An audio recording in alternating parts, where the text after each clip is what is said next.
Je n'ai rien à envier à un homme qui a de l'argent. Je n'ai rien à apprendre d'un homme qui a de l'argent. Mais je peux beaucoup apprendre d'un homme riche. Vous savez pourquoi?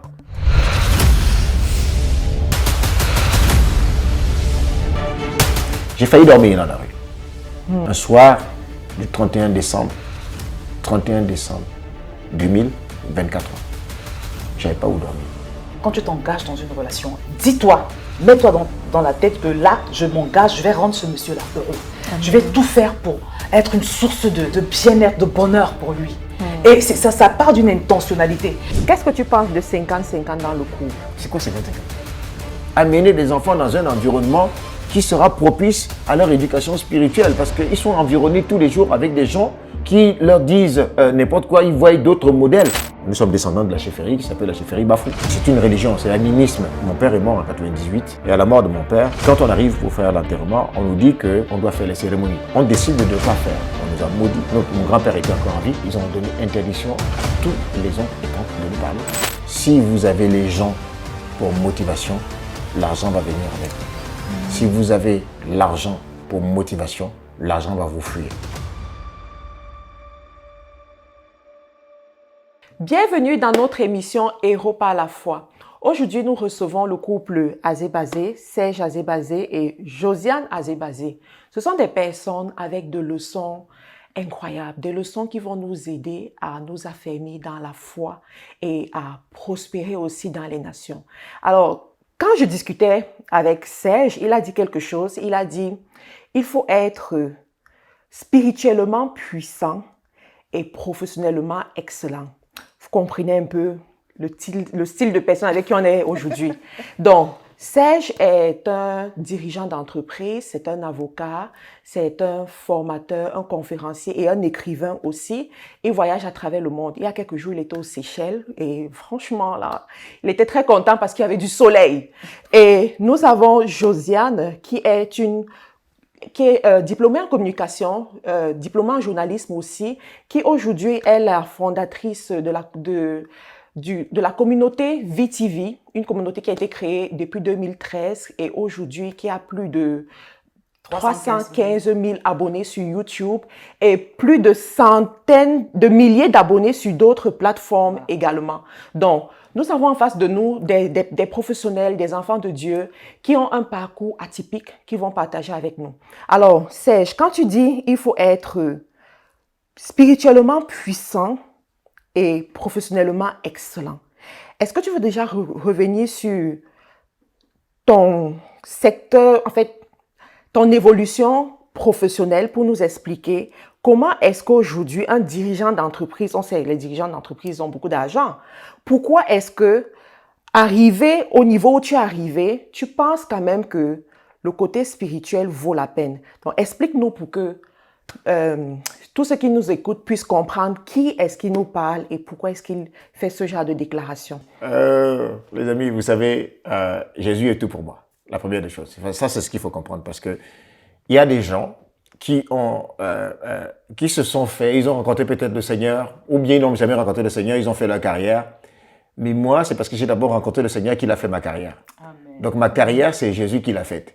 Et je me considère toujours comme un infiltré de Jésus partout où je vais. En fait, même pas partout où je vais, partout où il m'envoie. C'est en fait un deal, un accord que j'ai fait avec le Seigneur.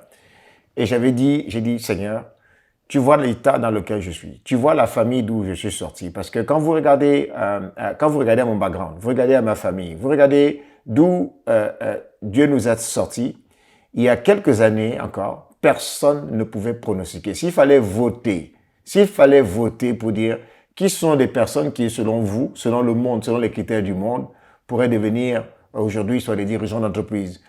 Vous parlez d'enseignants d'université, autorisation d'exercer profession d'avocat, conférencier. Je sors la semaine dernière, j'étais la semaine dernière aux Seychelles où j'ai fait venir 80 partenaires internationaux. Et parfois quand j'arrive à des endroits, je me dis et quand je commence à parler, quand je parle, et quand j'ai fini, les gens ils viennent, ils reprennent exactement les mêmes mots que j'ai eu à reprendre. Ils me disent, ah oui, tu as dit ceci, ça avait un sens, ça veut dire, ah, it makes sense.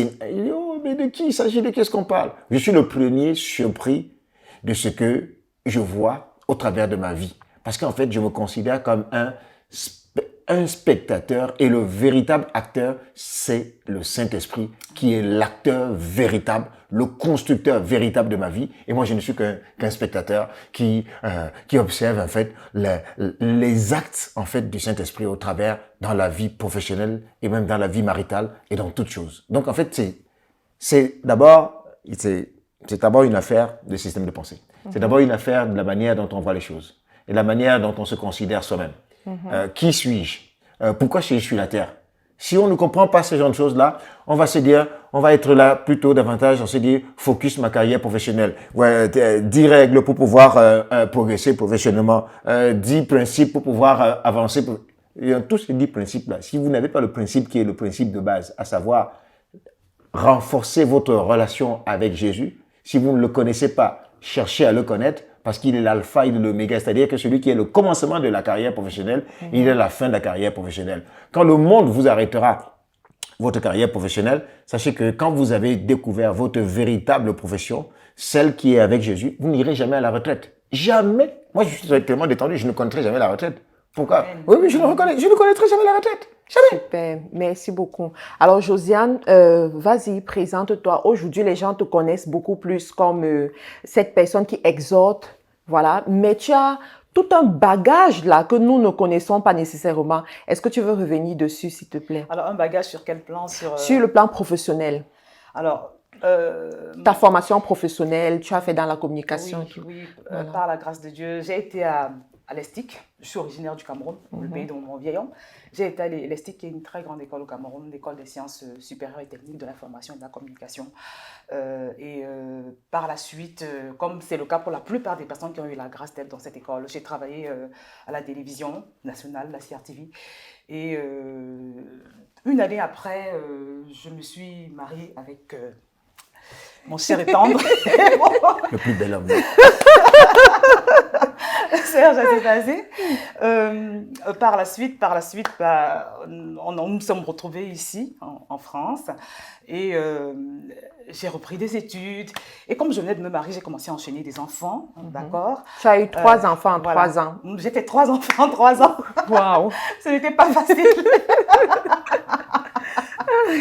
Ce n'était pas facile du tout, mais le Seigneur nous a secourus. C'était des moments vraiment assez particuliers. Le Seigneur était avec nous pendant tout ce temps-là.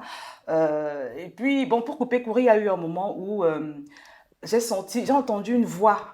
Le Seigneur me disait, le royaume recrute. Voilà, le royaume recrute. Et à un moment donné, en 2013 notamment, j'ai commencé à avoir des inspirations qui montaient. Mettre sur pied un blog, mettre sur pied une chaîne YouTube. J'ai entendu des inspirations comme ça. Donc, ce que j'ai fait, et quand j'ai commencé cette activité, vraiment par la grâce de Dieu et l'assistance du Saint-Esprit, c'était un grand boom. Les gens ont commencé à être bénis, les gens ont commencé à être édifiés, les gens ont commencé à me dire que vraiment, voilà, je les avais aidés quand ils avaient écouté une de mes vidéos. Et aujourd'hui, j'ai 4 autres chaînes YouTube. Une chaîne YouTube qui parle de couple, famille, voilà, tout ça. Une chaîne YouTube qui également parle de ma relation avec le Saint-Esprit, parce qu'entre-temps, elle s'est développée. J'ai réalisé que, comme il a dit, hein, le Saint-Esprit, il est notre tout, il est notre bâtisseur en fait. Celui sans qui on ne peut pas réussir. On peut entreprendre des choses, mais si on veut être sûr de sécuriser ce qu'on entreprend, si on veut être sûr de ne pas faire de faux pas, de ne pas voir tout s'écrouler du jour au lendemain, c'est important de se faire assister par lui, de l'avoir comme GPS. Donc c'est pour ça que j'ai mis sur pied une chaîne YouTube spécialement pour apprendre aux gens à marcher avec le Saint-Esprit. J'ai également écrit un livre d'ailleurs là-dessus, 21 jours pour apprendre à marcher avec Dieu par le Saint-Esprit. Donc ma chaîne, ma vie avec le Saint-Esprit, n'hésitez pas. J'ai une 4e chaîne YouTube, Ambassadeur de Christ, parce que en tant qu'enfants de Dieu, également, nous sommes des ambassadeurs sur la terre. Quand nous sommes en mission, partout où Dieu nous positionne, que ce soit pour ceux qui sont encore dans leurs études, pour ceux qui travaillent dans un domaine quelconque, nous sommes des ambassadeurs partout. Même dans votre lieu de résidence actuel, vous êtes des ambassadeurs de Christ. C'est important de le savoir, de le vivre. Voilà, donc c'est pour ça que j'ai mis sur pied cette plateforme pour le faire connaître aux chrétiens, parce que beaucoup de chrétiens ne savent pas que ambassadeurs de Christ, c'est également leur identité. Et aujourd'hui, j'ai la grâce de vivre de ma passion, voilà, de ma passion sur les réseaux sociaux. Et petite anecdote, ma famille a l'habitude de m'appeler la journaliste de Jésus, De Jésus. la journaliste du royaume. Et c'est là que je comprends qu'en fait, les études de journalisme que j'ai faites, que j'ai eu à faire, le Seigneur il savait que c'était pour son royaume, que c'était pour son œuvre. Donc voilà, par la grâce de Dieu, je suis épanouie dans ce que je fais, j'aime ce que je fais. Et le Seigneur utilise la formation, le cursus que j'ai eu pour bénir les personnes au travers de mes plateformes. Donc, voilà. Alors, on revient sur Serge. Serge, aujourd'hui, tu es avocat, dirigeant d'entreprise. Est-ce que tu veux nous parler un peu de comment est-ce que tu as évolué professionnellement au point d'être dirigeant de plusieurs entreprises et dans quel domaine ces entreprises opèrent? Ok, donc très brièvement, dans mon parcours académique déjà, et puis je parlerai de mon parcours professionnel. S'agissant du parcours académique, voilà, enfin, je suis détenteur d'une maîtrise, on appelait ça donc à l'époque maîtrise en droit des affaires de l'université de Yaoundé 2 au Cameroun. Et ensuite, donc j'ai fait, quand je suis arrivé en France, j'ai fait une autre maîtrise de droit des affaires à la Sorbonne. Après cela, j'ai fait un troisième cycle, c'était quoi, on appelait ça DSS, aujourd'hui j'appelle ça Master 2, toujours à la Sorbonne, et j'ai fait une thèse doctorat à la Sorbonne toujours, à Paris. Et après, après ma thèse de doctorat, je l'ai faite dans le cadre d'une entreprise avec laquelle je travaillais déjà. Donc j'ai commencé comme chargé d'études dans un cabinet à Paris. Et donc pendant que je travaillais, j'ai eu l'autorisation d'exercer comme avocat à Paris, par le barreau de Paris. Mais j'ai choisi de ne pas exercer. Donc je ne suis pas avocat au titre d'aller prendre la toge avec. Non, non. J'ai l'autorisation. Donc ça veut dire qu'aujourd'hui j'ai le droit. C'est-à-dire qu'aujourd'hui, si je le souhaite, je décide. Comme j'ai l'habitude des gens. Bon, attendez, vous avez intérêt à bien prendre soin de moi parce que si vous ne prenez pas bien soin de moi, je décide aujourd'hui, je vais au chômage et je vais devenir avocat. T'as compris? Donc c'est oui, du jour au lendemain. Voilà. Ok. Donc voilà, j'ai cette possibilité-là. Et mais j'ai choisi de faire carrière dans le domaine professionnel parce que je voulais avoir un certain impact beaucoup plus important, je crois, en rencontrant massivement du monde. Enfin, j'ai pas choisi, mais je crois que c'est comme ça que Dieu a orienté les choses pour que j'ai davantage d'influence parce que j'ai eu une carrière aujourd'hui, d'après les personnes que je rencontre de mon domaine, me disent que j'ai une carrière professionnelle très, très fulgurante. Donc, brillante carrière. Donc, les gens avec qui on a commencé, donc, quand ils regardent le parcours, ils sont toujours impressionnés. J'ai été, donc, directeur juridique dans des cabinets de courtier d'assurance à Paris, vice-président, je suis le numéro 1 mondial dans le courtage des assurances à Paris. Et en 2017, parce que c'est lui que je considère un peu comme mon mentor dans le domaine entrepreneurial, qui est le président du groupe Activa et du réseau Globus, c'est Richard Loé. Donc, avec qui on s'entendait super bien. Il m'a demandé si je pouvais rejoindre son groupe et je lui ai dit que je pense que j'aurais beaucoup plus de valeur ajoutée pour son groupe en étant à Paris. Donc, on a créé Activa Europe, dont je suis le directeur général en 2017. Et en 2020, il m'a demandé si je pouvais également l'accompagner pour prendre la direction générale du réseau Globus. Le réseau Globus, c'est le réseau le plus large et le plus étendu des compagnies d'assurance en Afrique. On est présent dans 49 pays du continent africain. Le continent, c'est 54 pays. Donc, dans chacun des pays, j'apporte des solutions d'assurance. Mon rôle depuis Paris, c'est d'être au contact des grandes entreprises d'assurance mondiales qui n'ont pas de présence en Afrique et qui ont besoin donc des compagnies locales pour pouvoir assurer les placements des très très grands projets. Donc voilà, ça c'est ce que je fais donc depuis Paris, c'est ce qui m'amène donc à pouvoir me déplacer, soigner la relation avec la plupart de nos partenaires et et puis piloter les équipes qui sont un peu partout en Afrique et donc le hub même principal, mes équipes principalement sont basées à Douala au Cameroun. Donc voilà un peu et puis donc j'ai la fibre d'entrepreneur. Voilà, parce que je pense que il y a ce qu'on appelle la qualification. OK, il y a la qualification qui vient par vos diplômes et ensuite vous avez ce qui est en fait votre véritable mission, qui est le canal par lequel vous devez vraiment apporter de la valeur aux gens. Moi, je suis un entrepreneur.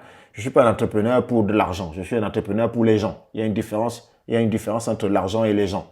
Donc, c'est dans le côté entrepreneurial, j'apporte en fait une touche qui consiste à mettre l'homme, l'humain, au centre de tout ce qu'on fait. Que ce soit dans des formations de leadership que je donne, des formations d'entrepreneuriat que je donne, des formations pour amener des gens à diversifier, à savoir diversifier leurs sources de revenus. Et je suis également diplômé de l'EDEC Business School. J'ai fait un certificat à l'EDEC Business School. Donc, parce que j'avais ce côté juriste là, et je pensais qu'il fallait combiner avec des notions beaucoup plus business. C'est pour ça que j'ai fait l'EDEC Business School, qui me permet donc aujourd'hui d'avoir une vision globale du management des entreprises. Donc, voilà un peu le parcours.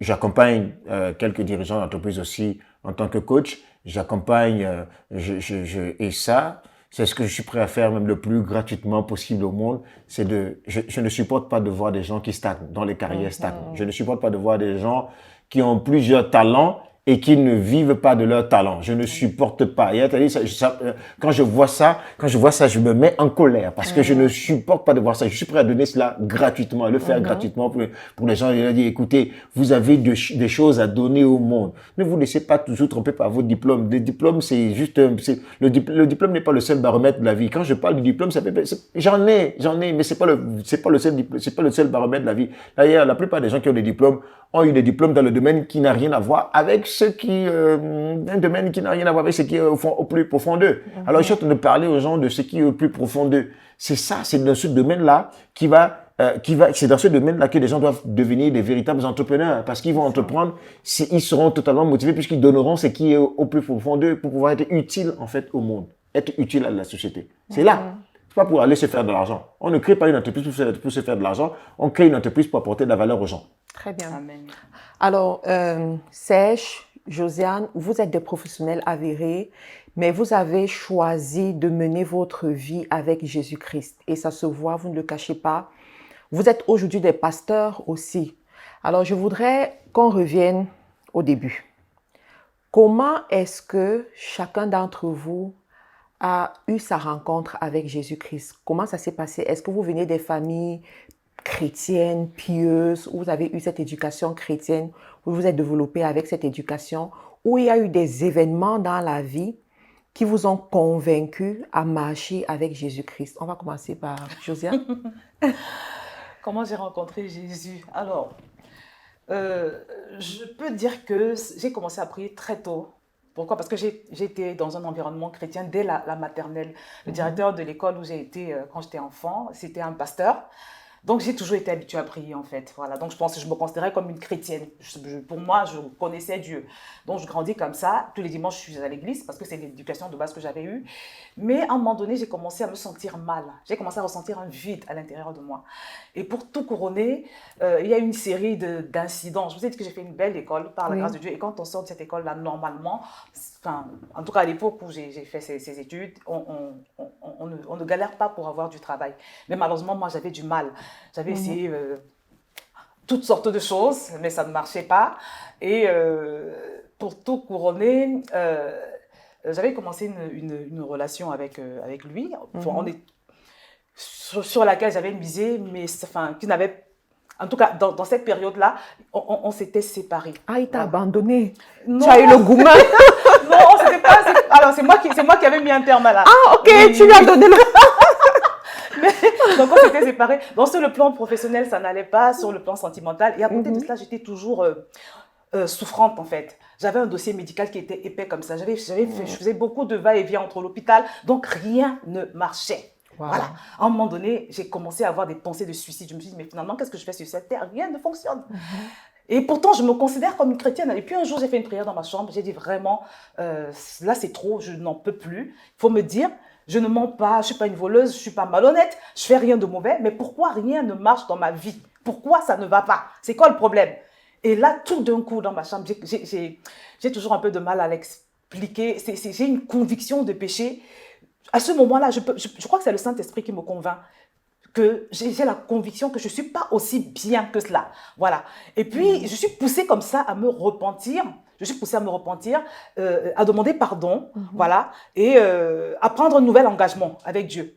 Et ce jour-là, je ne m'en rends pas compte, mais c'est là où j'ai vraiment eu mon expérience de salut. Parce qu'avant ça, je vous dis que je priais. J'avais des livres, j'étais à l'église, j'allais à l'église 4 fois par semaine. Je fréquentais une petite paroisse à côté. Je suis dans le groupe des jeunes, je suis dans la chorale, je suis dans le groupe des études bibliques. J'étais partout. Mais je n'avais pas de relation personnelle. À partir du moment où j'ai eu ce truc-là, cette conviction de péché, je prends ce nouvel engagement. C'est comme si mes yeux s'ouvrent. Mes yeux s'ouvrent et voilà, par la grâce de Dieu, comme Dieu savait bien faire les choses, j'ai une amie, une très grande amie à moi, qui m'invite dans une église. Et là où je réalise qu'en fait, c'est possible de vivre sa foi autrement, de manière concrète, de manière pratique. Et c'est comme ça que je commence véritablement une relation avec Dieu. Je vous assure que c'est waouh, voilà. Donc c'est comme ça que j'ai commencé à grandir avec le Seigneur, à ouvrir les yeux, à palper Dieu. Dieu est devenu tangible pour moi. Et voilà, jusqu'à aujourd'hui.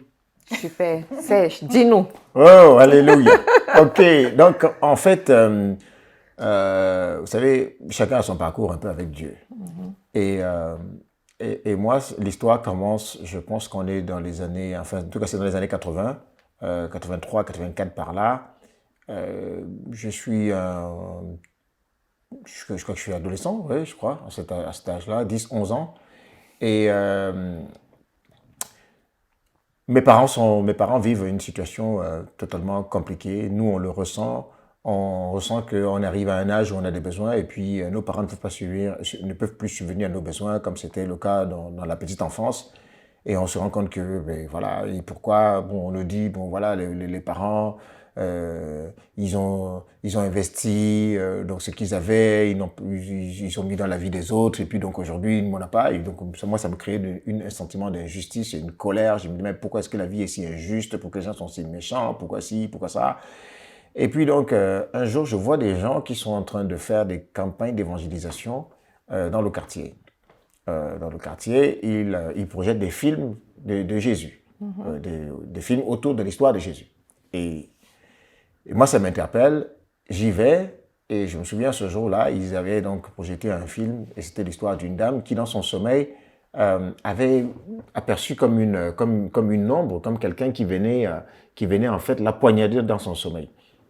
Et pendant qu'elle est dans cette scène-là, elle crie très fort le nom de Jésus. Elle dit « Jésus !» Et puis dès qu'elle dit « Jésus », la personne qui venait avec donc le couteau pour la poignarder est tout de suite comme paralysée et immobilisée, ne peut plus rien faire. Elle crie encore « Jésus !» et la personne, elle disparaît. Et elle se dans son sommeil. Donc ça, c'est la scène du film qui m'a le plus marqué. C'est juste qu'à la fin de ce film-là, ils ont demandé s'il y en avait qui voulaient que ce Jésus qui a sauvé cette dame dans le rêve, dans son rêve, il est le même, il n'a pas changé, il sauve, il guérit, il le restaure. On dit, mais qui veut donner aussi sa vie à ce Jésus-là? Moi, j'ai levé la main, j'ai dit, oui, moi, je veux ce Jésus. Et donc, c'est comme ça que, progressivement, il faisait des rassemblements, parfois en semaine, c'est ce qu'on appelait les cellules des maisons, les églises des maisons ou familles d'impact. Ça dépend de la terminologie qui est donnée. Et donc, j'allais tout le temps, faisais des études bibliques, ça se passait très, très bien. Et je suis allé comme ça avec eux pendant quelques années, mais je crois que ça n'a pas duré longtemps parce que après, avec la jeunesse, la force, la vie de la jeunesse, les plaisirs de la jeunesse. Il y a eu un relâchement. Voilà, donc il y a eu un relâchement. Et j'ai eu un relâchement quelque temps. Et je me souviens très bien que fin des années 99, cette fois-là, je marche dans la rue et j'entends une voix littéralement qui me dit « Mon fils, qu'est-ce que tu deviens? Retourne à la maison. » Je dis « Oh, retourne à la maison. » Sans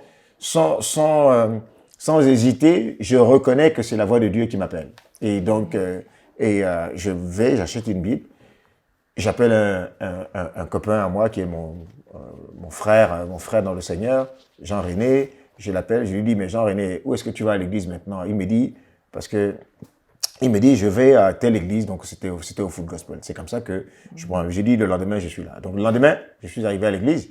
Quand j'arrive à l'église, on demande qui sont ceux qui sont là pour la première fois et autres là. Je me suis levé, j'ai dit, je suis là pour la première fois, je suis un rétrograde et aujourd'hui j'ai décidé de marcher avec Jésus. T'as dit, j'ai tout parlé, j'ai décidé, on m'a rien demandé, on n'a rien demandé, j'ai dit, j'ai décidé. Et puis donc voilà, et c'est vrai, et effectivement, j'ai décidé depuis ce jour-là, jusqu'à présent, par la grâce de Dieu, nous tenons.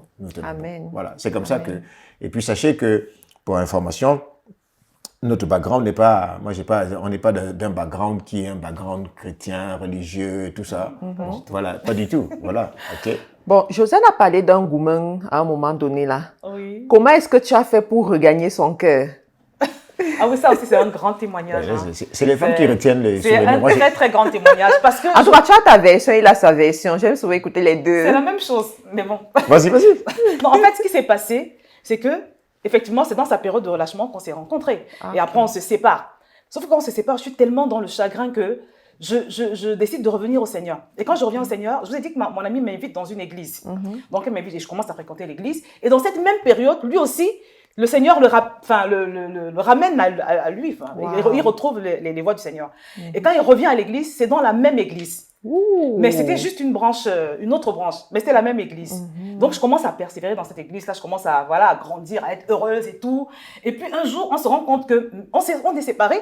Je me rends compte qu'il a commencé à fréquenter cette église. Wow. Tu vois? Et c'est comme ça qu'on se remet ensemble. Je me dis, waouh, ça veut dire qu'on peut se remettre ensemble et les choses seront différentes parce on a Dieu maintenant, ça va fonctionner oui. et tout. Donc, on se remet ensemble, on nous colle, enfin, on nous confie à un conseiller qui nous a accompagnés pendant, c'était un homme formidable, vraiment. Il nous a accompagnés pendant une année. Il s'est assuré que vraiment, on était vraiment authentiquement, voilà, dans la foi. Et c'est comme ça qu'au bout Et quand vous d'une êtes année... désormais dans la sainteté, dans la Oui, sanctification. ça, c'était la chasteté. Hein.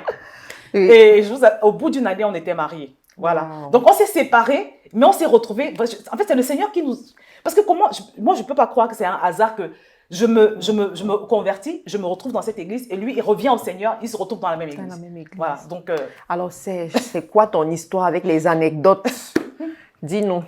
Les anecdotes. En fait, vous savez que moi, j'ai toujours... comme j'ai eu la chance d'avoir la crainte de Dieu très tôt, j'ai toujours vécu avec un bout de crainte de Dieu. C'est-à-dire que même quand je m'amusais dans le monde, dans la jeunesse, je savais que j'étais dans le péché. Donc, je savais que j'étais pas correct, quoi. Mais heureusement que Dieu nous a sortis de là parce que c'était compliqué. Hein.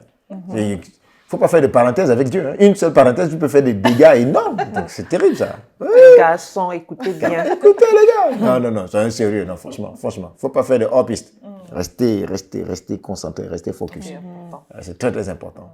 Et puis, donc, voilà. Et en fait, quand je reviens au Seigneur, je décide, en fait, de mettre ma vie en ordre.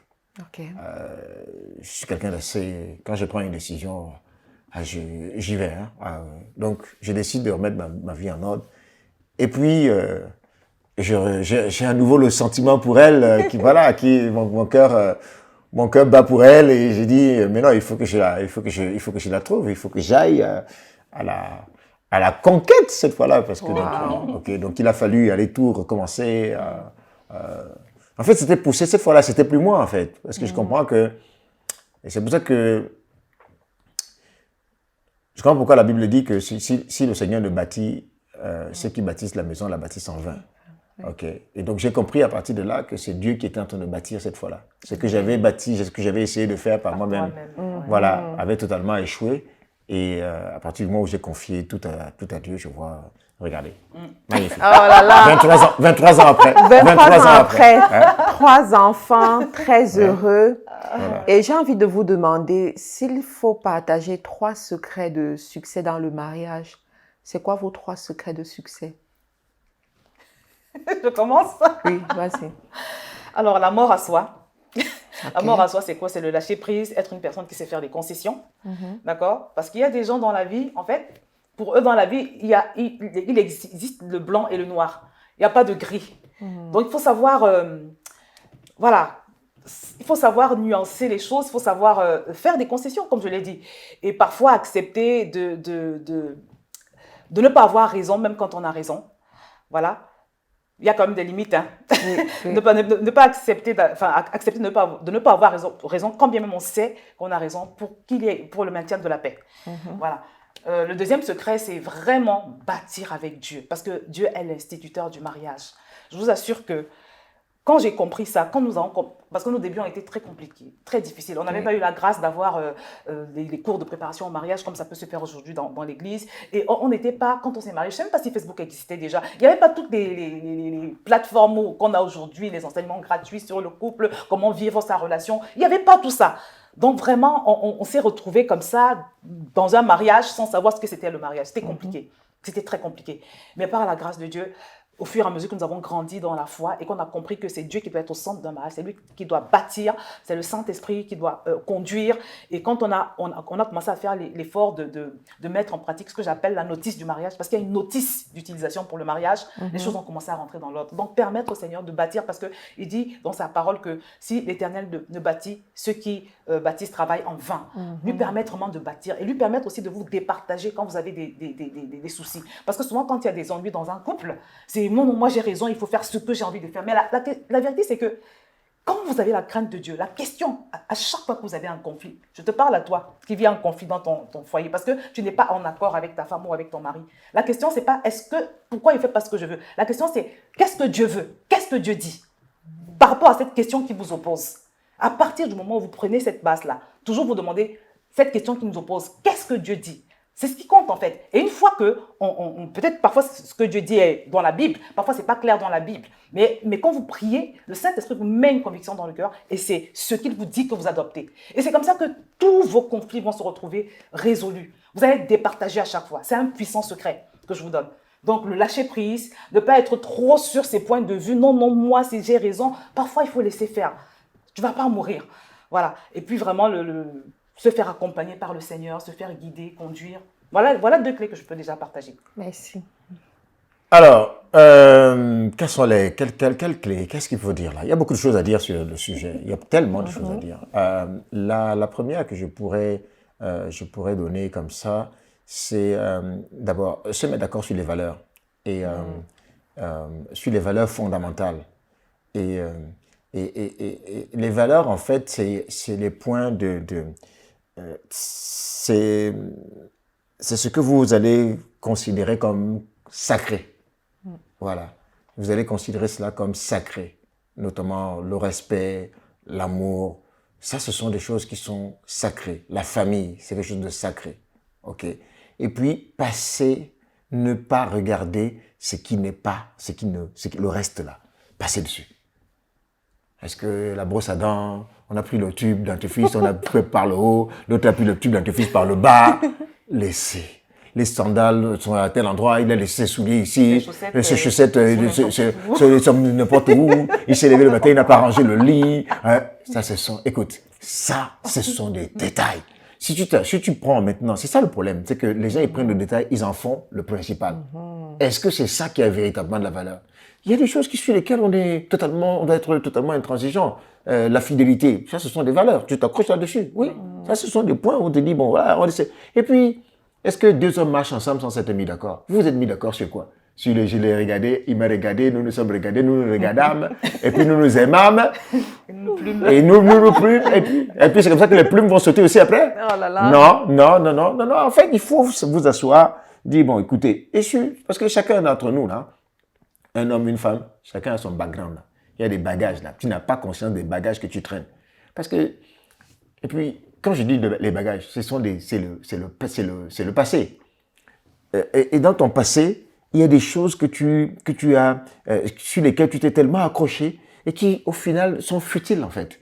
Gardez ce qui est utile. Laissez ce qui est futile. Des choses sur lesquelles tu te prends la tête pour rien. Moi, au début, j'étais, non, on va pas si. Bon, parce que bon, vous savez, toi, un jeune homme, tu as un truc que tu dois pouvoir travailler, c'est la patience. Je te dis, tu ne dis ça à personne, tu entends? Les femmes sont toujours en retard. Donc, ça c'est pour te prendre la patience. Parce que tu vois, le temps de faire des bagages, et puis bon, attends juste le résultat, après tu dis, après quand on te fait attendre comme ça, tu dis, moi, vraiment, tu es belle, tu es magnifique. Tu te rends compte? Précision. Donc, normalement, tu es tellement fâché que tu ne peux même plus dire ça. Mais après, il faut que tu le dises. Oui. Tu vois, ça c'est pour la paix des ménages. Donc, ce qui est des valeurs, tu dois pouvoir on consacre ça. Toi aussi, ma soeur, tu vois, Peut-être tu es quelqu'un tu as épousé quelqu'un qui est occupé, il sert peut-être à l'église, parce que servir à l'église, c'est aussi quelque chose. Qu'est-ce que tu veux? Tu veux que ton mari prie, c'est ça? Ok. Tu veux qu'il prie, tu veux qu'il connaisse la Bible, c'est ça que tu veux. Tu veux qu'il soit consistant. Ça, c'est ce que tu veux. Et tu veux qu'il soit uniquement à toi. Mais il va être à toi, mais quand tu as un homme qui est rempli comme cela, les gens ont besoin aussi de ce que Dieu lui a donné, donc il a besoin d'être utile aux autres. Donc du coup, il va devoir mettre ses comptes. Toi aussi, tu vas aussi devoir le faire. Donc t'engager dans le service pour pouvoir donner un peu de ce que tu as compris aux autres. Et donc du coup, ça va venir bousculer votre équilibre dans le foyer. Alors, ça va bousculer l'équilibre dans le foyer.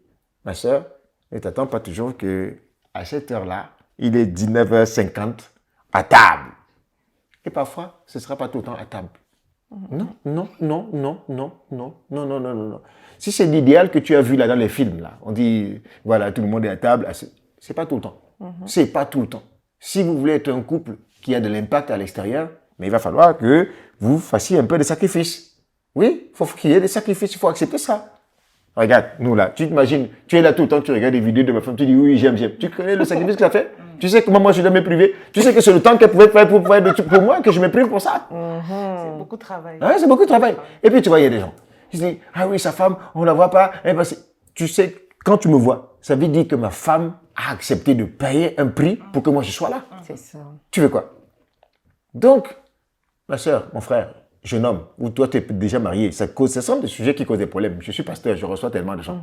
Ah oui, il n'est jamais là, il est tout le temps en train de servir, quand il est là, il est au téléphone.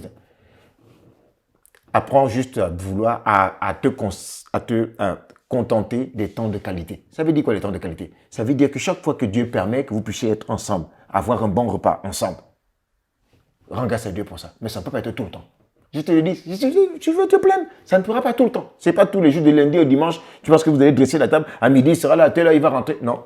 Non, non, non. Ça peut concerner ça peut, comme autre chose. Comme autre sujet. Et d'être rigide, en fait. Voilà. Il faut être ouvert, il faut être compréhensif. Voilà. Et deuxième point, c'est le respect de l'institution, honorer l'institution du mariage. Il faut honorer.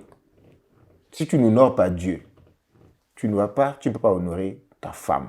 Tu n'honores pas Dieu, tu ne peux honorer ton mari. On honore le mariage. Le mariage, c'est quelque chose de sacré. Donc, il faut, comme mon épouse disait tout à l'heure, il y a une notice qui a été donnée. C'est Dieu qui est au centre. C'est Dieu qui sait comment ça marche. Donc, quand ça ne va pas, aller au-devant de Dieu. De poser lui la question. Parce que chaque couple est unique. Ne va pas envier un autre couple, s'il te plaît. Chaque couple est unique. Et chaque couple doit pouvoir se bâtir. Les réseaux sociaux. Tu vas regarder le couple, tu dis, regarde, tu as envie. Même ma soeur, s'il te plaît, arrête d'envier. Tu dis, l'autre, il est comme ça. C'est comme ça que la convoitise vient. Non. Quand tu vois ça, demande-toi, qu'est-ce qu'ils ont compris que nous, on n'a pas compris? Il ne faut pas envier. Dis, qu'est-ce qu'ils ont compris qu'on n'a pas compris? Alors, ce sont des aînés. Prends le temps, va poser des questions. Pose-leur des questions. Comment c'est? Une des questions, le point, c'est que les gens ne posent pas des questions. Va aussi prendre le temps de prier, demander au Seigneur, viens bâtir ce foyer. On ne sait pas comment on va le bâtir. Viens nous aider à bâtir. Viens nous aider par ton esprit à bâtir. Ne prends pas les notices, ne prends pas les vieilles notices que tu as vues, les vieilles recettes que tu as vues chez ton père et chez ta mère. Tu viens, tu dis que c'est comme ça que ça a été. Parce que chez le père et la mère de l'autre, là, c'est pas comme ça, c'est pas les mêmes notices qui ont fonctionné. Et donc, vous allez arriver, il y aura un conflit de notices. Jetez tout ça, mettez ça de côté, prenez la notice du Saint-Esprit. Mais ne gardez que ce qui est bon. Parce que dans ce que vous avez appris par vos parents, il y a des choses qui sont bonnes. Il y a d'autres sur lesquelles vous allez devoir laisser. Oui. Et si je peux me permettre, vraiment, c'est un point aussi qui est important. Je dis toujours aux gens, quand tu t'engages dans une relation, et c'est vraiment, moi j'aurais aimé savoir ça dès le départ. Dis-toi, mets-toi dans la tête que là, je m'engage, je vais rendre ce monsieur-là heureux. Amen. Je vais tout faire pour être une source comment je peux dire, de bien-être, de bonheur pour lui. Et ça part d'une intentionnalité. Parce que beaucoup de gens s'engagent tout naïvement, ils se disent, on s'aime, ça va aller. Non, non, non, ça ne va pas du tout aller. Avec le temps, bon, c'est la passion, ça me nuise. Donc, il faut bâtir, il faut mettre des choses en place. Ça ne se fait pas tout seul. Non, les amis, il ne faut pas rêver. La flamme du début, là, non. En plus d'avoir Dieu qui vous soutient, c'est très important d'être intentionnel dans le fait de se dire que je vais créer un havre de paix. De sorte que quand mon mari pense à moi, il pense joie, il pense paix, il pense réconfort, il pense Éden. Il ne faut pas que quand il pense à toi, bien vice-versa aussi, hein, quand ta femme pense à toi, elle pense, oh, des maux de tête, oh, des disputes, il va encore me stresser. Oh, non, non, non, non, non. Dis-toi, ce monsieur doit se sentir bien avec moi. Parce que la vie est compliquée. Au travail, des pots de banane. Voilà, il y a des ennuis partout. Quand tu reviens chez toi, tu aimerais quand même que, voilà, que ce soit différent. Parce que la vie est tellement dure que si, même quand tu rentres chez toi, c'est compliqué, mais tu peux mourir. C'est comme ça qu'il y a des AVC et tout le reste. Non. Donc, décide que je serai le bonheur de mon épouse. Je serai le bonheur de ma femme. Réciproquement. De mon époux. Donc, en fait, c'est toi qui bâtis ton bonheur. Quand on dit on veut être heureux. Le bonheur, ce n'est pas quelque chose qui va tomber du ciel. C'est vous qui créez ce bonheur-là. Et je répète, ça part d'une intentionnalité. Donc, pour toi qui veux te marier, qui n'est pas encore marié, dis-toi quand je vais m'engager. Je vais rendre ce monsieur heureux. Quand il va penser à moi, oh, ce sera le paradis. C'est important. Si tu ne fais pas ça, les choses vont aller dans tous les sens. Hein. Et puis le diable existe. Hein. Il va faire des choses. Deux autres Oui. points très importants. La gestion des familles et la gestion des finances. Très important. Tu vois comment c'est. Les oreilles, comment ça se sent. La gestion des familles. La gestion de la belle famille. La gestion de chacune des belles familles. S'il vous plaît, mettez un cadre, fixez un cadre. Moi, j'ai un couple de parents spirituels, j'ai vu avec eux une sagesse. La sagesse consiste en quoi? C'est-à-dire que c'est l'épouse, par exemple, qui va s'occuper de la famille de son mari. Et c'est le mari, c'est qui va s'occuper de la famille de sa femme, c'est-à-dire des parents. Là, je parle des parents. Je ne parle pas de la famille, on va pas... Non, je parle des parents, quand les parents sont encore en vie. Parce qu'il faut intégrer également les parents dans l'honneur qu'on doit aux parents. Et honorer les parents, c'est pas venir, il faut se dire quelle est la place qu'on donne aux parents dans notre couple, à nos parents dans le couple. Il faut les honorer. La Bible dit d'honorer. Honore ton père et ta mère. Donc, honorer, ça ne veut pas dire qu'on va forcément les prendre pour les mettre dans la maison. Puisque je m'adresse à des gens, la plupart, c'est la culture africaine, c'est de se dire, on va prendre les parents. On va mener à la maison. Aussi, ne pas faire d'eux le Saint-Esprit, parce que des fois, c'est... Des conseillers, parfois, il peut y avoir des conseils qui viennent, qui peuvent être un peu à l'opposé de ce que Dieu vous demande, ou à l'opposé de l'unité de votre couple. Donc, si vous avez la possibilité de les avoir avec eux, moi, je ne suis pas en train de dire que oui ou non, mais je dis simplement, ne le faites que si vous n'avez pas autre chose. Moi, le conseil que je donnerais, c'est mettez-les, honorez-les. Si vous avez des moyens, mettez-les à l'aise. Mettez-les à l'aise. Mais il faut qu'il y ait votre cercle qui soit le cercle, une bonne séparation qui permet au couple d'être épanoui et de se bâtir sans pour autant exclure, voyez, non? Et ne pas, et éviter de créer un système d'ingérence. Voilà. Il faut vraiment une sagesse. Il faut beaucoup de sagesse. Est-ce qu'il faut leur donner de l'argent? Mais par oui, exemple? oui. Honorer, dans honorer, il y a honoraire. Oui. Non. Il faut. C'est important quand même. C'est très important. Ils ont pris soin de nous. Enfin, voilà, quoi. Ils se sont donnés. C'est la moindre des choses. C'est la moindre des choses. Il faut les honorer. Et on n'honore pas parce que les gens ont de l'argent. On n'honore pas parce qu'ils n'ont pas d'argent. On honore même les parents qui ont de l'argent. Il faut honorer. Tu n'es pas en train... Les gens, ils ont parfois l'habitude. On dit non, il a suffisamment d'argent, c'est plus la peine de lui en donner. Mais est-ce que tu lui donnes parce que tu lui donnes parce que tu obéis à une loi? Et quand tu es en train d'honorer, c'est toi qui t'attires la bénédiction. C'est pas eux que tu donnes la bénédiction. Et ils sont déjà bénis. Ils ont fait leur part. Toi, tu fais ça pour être heureux, toi-même d'abord, et pour que tu vives longtemps. C'est ça la clé. Donc, il faut honorer ses parents. Toi, tu es l'épouse, honore tes propres parents. Mettez-vous d'accord sur comment est-ce qu'on va honorer nos parents. C'est très important. Donc, il faut déjà dire le principe d'honorer est sans discussion. Mais maintenant, comment les honorer? Ça, c'est là que vous devez faire. Vous devez vous mettre d'accord. Il faut impérativement. Non. Ça veut pas dire. Il faut les honorer. Mais rendez-les le plaisir d'avoir fait des enfants, c'est quoi? Quand même. Okay. Nous, en tant que parents, hein, c'est un grand prix qui est payé. On a 3 enfants, on a 3 grands-enfants qui sont tous à l'université. Donc, c'est un grand prix payé au quotidien. Dans l'encadrement, il faut prendre soin d'eux, il faut les conduire au Seigneur, il faut les orienter sur le plan des études. Il faut payer les études qui coûtent les yeux de la tête, parfois, en tout cas en ce qui nous concerne. Donc, c'est vraiment beaucoup d'investissement à tous les niveaux. Donc, ce serait bien quand même que de se retourner et de dire vraiment, papa, merci pour ce que tu as fait pour moi, maman. Nous honorons nos parents. Oui, nous avons moi, j'ai ma mère qui est en vie, elle a son père et sa mère qui sont en vie. On honore autant que cela est possible. Et puis, tu vois, moi, la grâce que je reçois, c'est que mon beau-père, le père de ma femme, il a l'habitude de dire, mais tu es le meilleur gendre. Attends, il me dit, je suis fier de toi. Il me dit, je suis fier de toi. Sa mère, elle me dit, non, Sergio, elle m'appelle Sergio. Tu te rends compte? Elle m'appelle Sergio. Elle dit qu'elle est toujours, elle est contente. C'est ça le point. Ils sont fiers de lui. Tu vois, je ne dis pas, je vous donne pas on n'est pas là juste pour vous donner des théories. Moi, je vous dis ce que nous-mêmes nous pratiquons. Ce que nous pratiquons. Parce que c'est un excellent père, un excellent époux, c'est un battant. Oh là là. C'est un battant, d'accord? Elles l'ont vu se battre, parce qu'il a dit, il a parlé tout à l'heure d'excellence. Il a dit, il n'aime pas la stagnation. Donc, il a l'esprit conquérant, en fait. Donc, tout ça fait que, elle dit, ah non, ma fille, finalement, tu as fait le bon choix. Parce que, au début, c'est pas ça, je l'ai dit, personne ne voulait. Elle me disait, mais c'est pas clair ton histoire là. Elle me disait, mais ton histoire là, c'est pas clair. Lui-même, il ne voit pas clair. Il va où avec notre fille? Il va avec toi. Elle m'a dit, c'est pas clair. Mais elle m'avait quand même dit, la raison pour laquelle on te laisse aller avec lui, c'est que j'ai détecté que c'est un battant. Ma belle-mère est visionnaire. Elle avait détecté un potentiel. Mais sinon, elle me disait, non, parce qu'il n'était pas tranquille. Parce que vraiment par la grâce de Dieu, mes parents ont pris soin de moi et de tous mes frères. Mon père, ils étaient aux petits soins. Donc, quand il a fallu que je me marie, sa situation n'était pas encore vraiment stable. C'était beaucoup d'insécurité de leur part, beaucoup d'incertitudes. Mais comme j'insistais, je voulais me marier avec lui, ils m'ont laissé partir. Mais vraiment, aujourd'hui, ils ne regrettent pas d'avoir laissé partir. Ils sont très... Continuons. Je finis sur la gestion des familles. Ma mère est en France, par la grâce de Dieu, depuis 2003.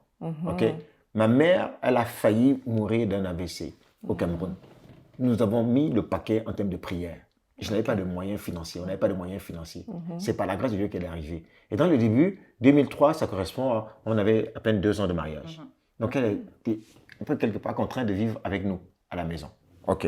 Donc, ça, on a pris soin. Et quand le moment est arrivé, il fallait maintenant qu'elle puisse avoir le chez elle, parce que je considère que avoir le chez elle à elle, c'est aussi pour moi, c'est pour elle une grande victoire sur l'ennemi et sur la maladie. Pour dire que, regardez, toi, tu pensais qu'elle devait être enterrée aujourd'hui. Regarde, elle est vivante, elle vit chez elle, elle a le chez elle en France. C'est-à-dire que le monde ne veut, c'est-à-dire que personne, même nos ennemis les plus, ils ne n'auraient jamais imaginé que cela. Et moi, à un moment donné, je suis en train de vouloir me dire à ma mère, mais franchement, pourquoi tu ne peux même pas apprendre à conduire? Parce qu'il faut que tu aies même une voiture, que tu conduises une voiture, qu'on voit comment. Tu vois,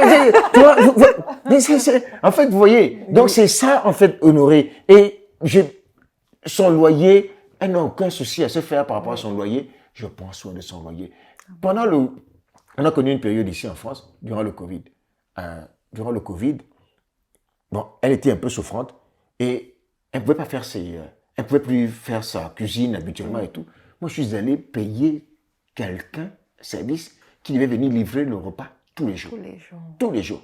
Et si, j'ai pas beaucoup de temps. Donc, parce que je voyage énormément, je suis sollicité, j'ai tellement de sollicitations. Et dès qu'il y a une minute, je suis toujours en train d'appeler ma mère. Et je suis toujours en train de lui dire, écoute, ton prochain voyage, c'est quand? Ok, elle me donne son prochain voyage. Je dis, bon, écoute, il faut réserver à l'agence. Moi, je paye. Il n'y a pas de souci. J'ai toujours en train de, au petit. L'autre jour, j'ai juste elle avec mon jeune frère, il m'a juste envoyé un message pour me dire que, ah oui, elle a fait un malaise, elle se sentait pas, bon, c'était un truc passager parce qu'elle avait pris un peu de chaleur et tout ça là. Tout de suite, heureusement, j'étais en France, donc j'étais là. J'ai fait quoi? Je ne sais pas où j'étais, j'ai juste fait demi-tour. J'ai renouvelé tous les rendez-vous.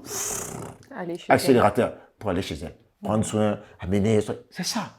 Nos parents, il faut en prendre soin. Il n'y a même pas de question à se poser. Il n'y a pas de question à se poser. Ok. Important. Deuxième aspect, je vais parler de la gestion des finances. La gestion des finances. Écoutez, tout doit se baser sur la confiance. Je vous ai parlé tout à l'heure des bagages qu'on peut amener, en fait, l'héritage qu'on peut avoir. Et surtout, pour ceux qui ont eu tout le bon côté des valeurs que vous avez pu apprendre de vos parents, gardez-les. Moi, ce que j'ai appris de mon père, quand il revenait avec son salaire, il remettait tout à ma mère. C'est ma mère qui gérait. Waouh. OK? Et donc aujourd'hui, ma femme, elle a accès à toutes mes cartes de crédit, toutes mes cartes. C'est pas moi qui gère, hein? Parce que quand tu les as, on pense que c'est non, pas que c'est pas elle. Non, gérer, ça veut dire. Elle a accès à toutes mes cartes. Il n'y a pas d'enjeu de finances entre nous. Voilà. Oui. Il est ouvert, il est transparent. Hein. Ça, je reconnais que... Il n'y a pas d'enjeu de finance entre nous. Il n'y a rien à cacher entre nous. Toutes les cartes de crédit, elle prend. Il n'y a pas de ça entre nous. Parce que je l'ai appris de mes parents. Je l'ai appris de mes parents et j'ai trouvé que c'était une bonne valeur. Or, aujourd'hui, nous vivons dans la société, surtout pour ceux qui viennent du pays de notre vieil homme, là, le Cameroun, là. Changer cette mentalité-là. Ne vous laissez pas influencer par ces fausses manières de vivre, où les gens vivent dans la méfiance. L'homme est dans la méfiance, la femme est dans la méfiance. Mais ça sert à quoi de vous mettre ensemble? S'il n'y a pas d'élément de confiance, séparez-vous. Parce que chacun va regarder, il regarde son derrière, il calcule, il a un investissement, elle a un investissement ailleurs que son mari ne connaît pas parce que soi-disant, on ne sait jamais, tu ne sais jamais si, tu ne sais jamais quoi. Vous vous mettez ensemble pourquoi? Vous vous mettez ensemble, mariez-vous, sauf si tu as un mari qui est véritablement un truand. Dans ce cas-là, je te dis, il faut que tu te préserves. Oui, tu dois faire attention. Ah oui, si tu as un mari qui est un truand, il est tout le temps en train il a les bureaux à gauche, bureau à droite, bureau par-ci, par-là, et puis donc, il est un jongleur, tu ne sais même jamais combien il gagne, tu ne sais pas combien il gagne, tu ne sais pas combien il gagne, il y a un problème, tu ne sais pas combien il gagne. Tu ne sais pas combien il gagne, c'est un problème. Ou bien il fait des affaires, un jour il monte, il descend, tu n'en sais rien, ça c'est pas terrible. Et il y a aussi des femmes qui sont aussi des truandes. Oui, il y a des femmes comme ça aussi. Surtout la génération, là, ils appellent quoi? Non, il y a une certaine génération de filles, là, apparemment. Hein? Boss lady. Oui, c'est ça. Ça veut dire quoi? Explique un peu. Les boss ladies, c'est celles qui veulent avoir beaucoup d'argent, mais qui ne valorisent pas l'homme dans leur vie. D'accord. Vous voyez? Donc ça existe aussi. Donc, elles veulent juste un homme qui soit là, donc juste pour de l'argent et tout. Après, peut-être un géniteur, pas un mari. Elle veut peut-être un géniteur, parce que le géniteur, il peut juste faire un enfant et puis il s'en va. Mais pas un mari. Donc, si tu veux le mariage, prends le mariage avec tout son package et surtout, mettez Dieu au centre. C'est la confiance, c'est l'argent, c'est Dieu qui a l'argent et tout cela. Donc, ces aspects de la gestion des finances, ça détruit les foyers. Ça détruit les foyers. Ceux qui veulent, si vous avez la possibilité, faites votre budget. Sachez que il y a tel montant qui rentre. Voici les revenus de la femme, voici les revenus de l'homme. Mettez ensemble, faites la répartition. Certains le font. On peut le faire. Mais moi, je vous dis, pour nous, pour notre couple, on se pose même pas ce genre de questions-là. Donc, s'il y en a, et moi, je connais pas les cartes je connais pas les codes des cartes de ma femme. Parce qu'il a beaucoup de fierté, lui. Oui. Il a beaucoup de fierté, lui. Moi, ça m'arrange. Oui. Ouais. Donc, ça me pose pas le problème. Parce qu'on est sur la confiance. Mais qu'est-ce que tu penses de 50-50 dans le couple? C'est quoi 50-50? L'homme donne 50% pour contribuer et la femme donne aussi 50%. Et les autres 50% font quoi de chacun? Chacun s'occupe, fait ce qu'il veut avec les autres. Moi, je pense qu'un couple, c'est un projet. Okay. Et quand c'est un projet, il faut vraiment gérer ça comme une entreprise. Vous savez, c'est une entreprise, hein? C'est une entreprise divine avant toute chose. Et puis, c'est une mise en commun des moyens. On met en commun les moyens pour pouvoir faire quoi? Réussir sa vie professionnelle, réussir la vie professionnelle, l'avenir des enfants, être aussi utile à la société. Ok. Mais si les 50-50 sont transparents, moi le principe c'est la transparence. Le principe c'est la transparence. Est-ce que les gens sont dans la transparence et la confiance? Après maintenant l'articulation 40, 50, 60, peu importe. Moi c'est pas ça le point. Le point c'est la transparence. Est-ce que chacun sait ce qui rentre chez l'autre? Est-ce que les finances sont un enjeu pour... Est-ce qu'il n'y a pas des trucs cachés ou que ça? Voilà, c'est ça le seul point. Très bien. Quand on vous écoute, on a envie de continuer à vous écouter et surtout, on se dit que votre vie est tellement belle. Alors, je voudrais savoir, est-ce que vous avez eu des challenges dans la vie qui vous ont bouleversé? Et comment vous avez fait pour surmonter ces challenges-là? Moi, par la grâce de Dieu, j'aime bien me mettre. Ok. J'aime ce qui est beau, ce qui est magnifique. Regardez, j'ai la plus belle femme. Parfois, quand les gens me voient, ils disent, mais quelle belle paire de chaussures. Qu'est-ce qu'il est bien habillé. Et ça a toujours été comme ça parce que je l'ai pris un peu de mon père. Ok. Ça n'a rien à voir avec le fait d'avoir de l'argent. Mais dans la chaussure, là, vous ne savez pas la chaussure que vous appréciez. Si je vous montre parfois des douleurs qu'il y a au niveau de certains orteils, je vais vous dire, vous voulez prendre la chaussure là, prenez avec la douleur des orteils qui va avec. Qu'est-ce que je vais dire? Ne regardez pas juste le résultat, regardez toujours quel est le chemin. Quel est le chemin parcouru? Quel est le chemin? Il y a une différence entre un homme riche et celui qui a de l'argent.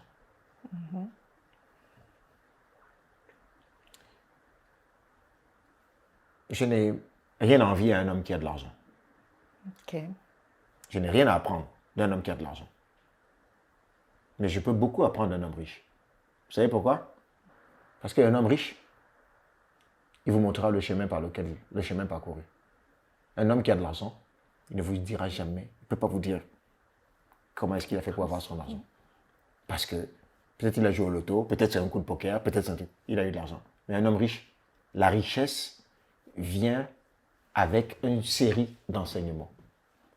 L'homme riche a des choses à vous dire. Il a une sagesse qu'il a acquise. Il a un parcours. Il vous explique le parcours. Si quelqu'un n'est pas capable de vous expliquer son parcours, ce n'est pas un homme riche, il a de l'argent. Ok.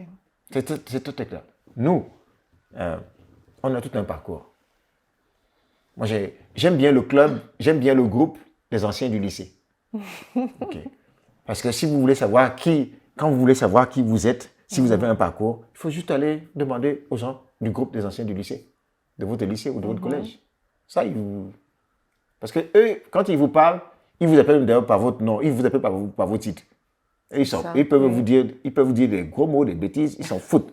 Parce que, excusez-moi de parler comme ça. Parce que ce sont des anciens du lycée, c'est ça, c'est eux.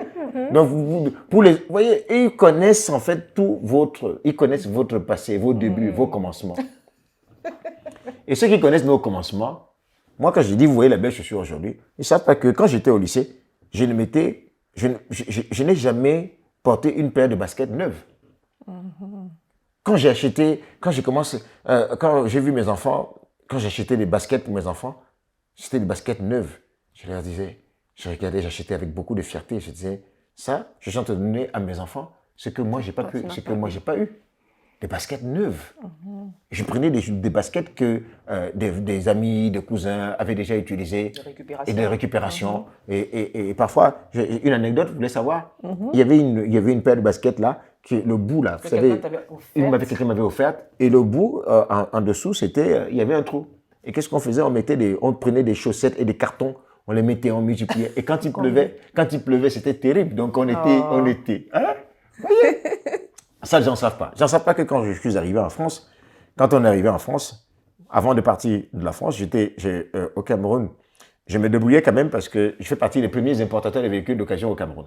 Okay. Oui. On faisait quand même quelques petits jobs qui nous ramenaient un peu qui nous permettaient au moins de pouvoir payer un loyer et de pouvoir jouer, entre parenthèses, jouer un peu la vie.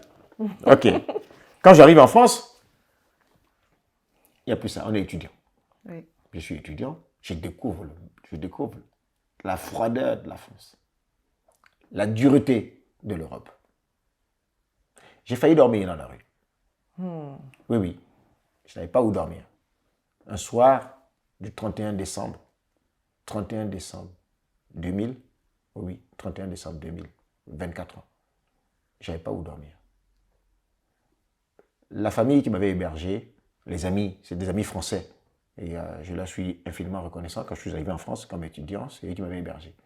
Et celui qui m'hébergeait, donc il était tout le temps parti en mission, il allait en mission au Brésil et il revenait juste quelques jours. Donc là, ça correspondait à la période, il m'avait déjà dit, il faut que tu puisses trouver quelque chose. Je n'arrivais pas à trouver parce que je n'avais pas les moyens. Et dans ce 31 décembre, j'avais appelé mon pasteur, j'en avais parlé au pasteur de l'église où j'étais à l'époque. Je lui ai parlé de la situation. Il a appelé un frère, quelques personnes pour voir si des gens pouvaient m'héberger. Et donc ce 31 décembre, je n'avais pas, puisque les gens devaient m'accueillir après. Le 31 décembre, je me suis retrouvé dans la rue, sous le froid, sachant pas où je devais aller. Je me vois encore dans une cabine téléphonique à Aubervilliers en train d'appeler par-ci par-là, cherchant. Vous savez, à l'époque, c'était dans des cabines téléphoniques qu'on appelait. Ce n'était pas aujourd'hui, tu as ton portable, tu as le WhatsApp, tu appelles. Non. C'était sous le froid, avec ta valise et toutes tes affaires à l'intérieur. SDF, à Paris. Et donc, il n'y avait pas. Personne ne répondait.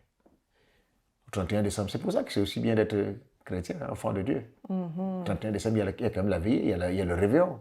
Donc, je trouvais où aller au réveillon. Wow. Pendant que les gens étaient en train de danser, on rendait grâce à Dieu. Moi, j'ai rendu grâce à Dieu de m'avoir pu trouver une nuit à passer à l'église.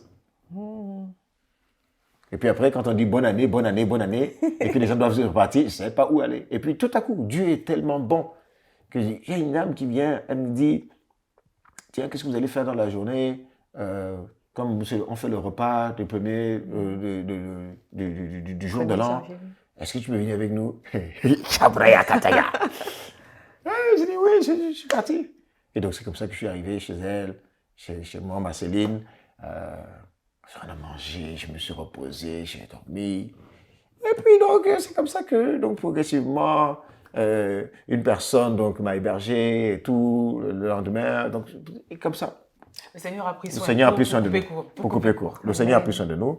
Et ma femme arrive en France, on a été hébergés. Quand ma femme est arrivée, on a été hébergés. Vous vous rendez compte? On a été hébergés dans une chambre.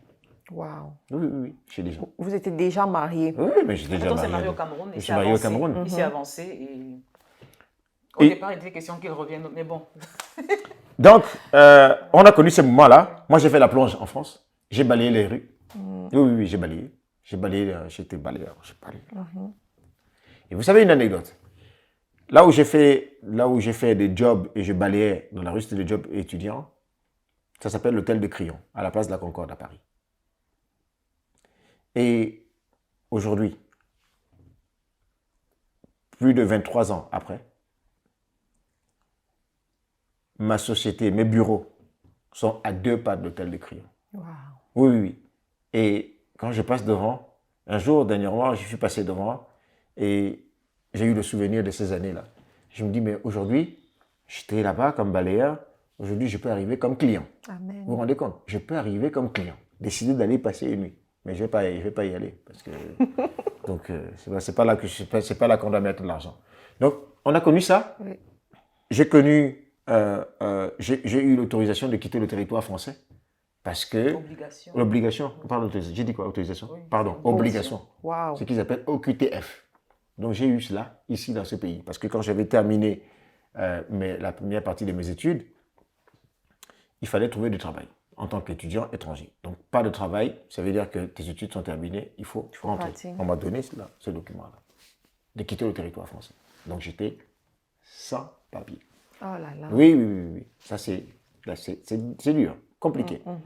Et de fil en aiguille, le Seigneur a changé, il m'a donné la possibilité. Donc, c'est comme ça que j'ai fait la thèse de doctorat. En faisant la thèse de doctorat, ça a permis de renouveler le titre de séjour étudiant. Et puis, pendant que je suis en train de faire la thèse de doctorat, le Seigneur a ouvert une porte et j'ai trouvé donc une entreprise qui m'a accueilli. Et par cette entreprise-là, j'ai eu ce qu'on appelle le changement de statut. Donc, c'est ça. J'ai eu le changement de statut et plus tard, avec tout cela, le Seigneur a commencé à ouvrir des portes progressivement. Donc, aujourd'hui, s'il vous plaît, ne regardez pas juste le titre d'aujourd'hui, directeur général de ceci, directeur général de ça. Où étiez-vous au temps chaud? Où étiez-vous quand c'était compliqué? C'est là qu'il faut regarder. Donc, il y a tout un parcours. Super. Il y a tout un parcours. Merci. C'est tellement intéressant, mais j'ai encore 2 grandes questions à poser avant qu'on ne finisse avec cette émission. Alors, vous avez des enfants, vous avez 3 enfants qui sont tous à l'université aujourd'hui par la grâce de Dieu.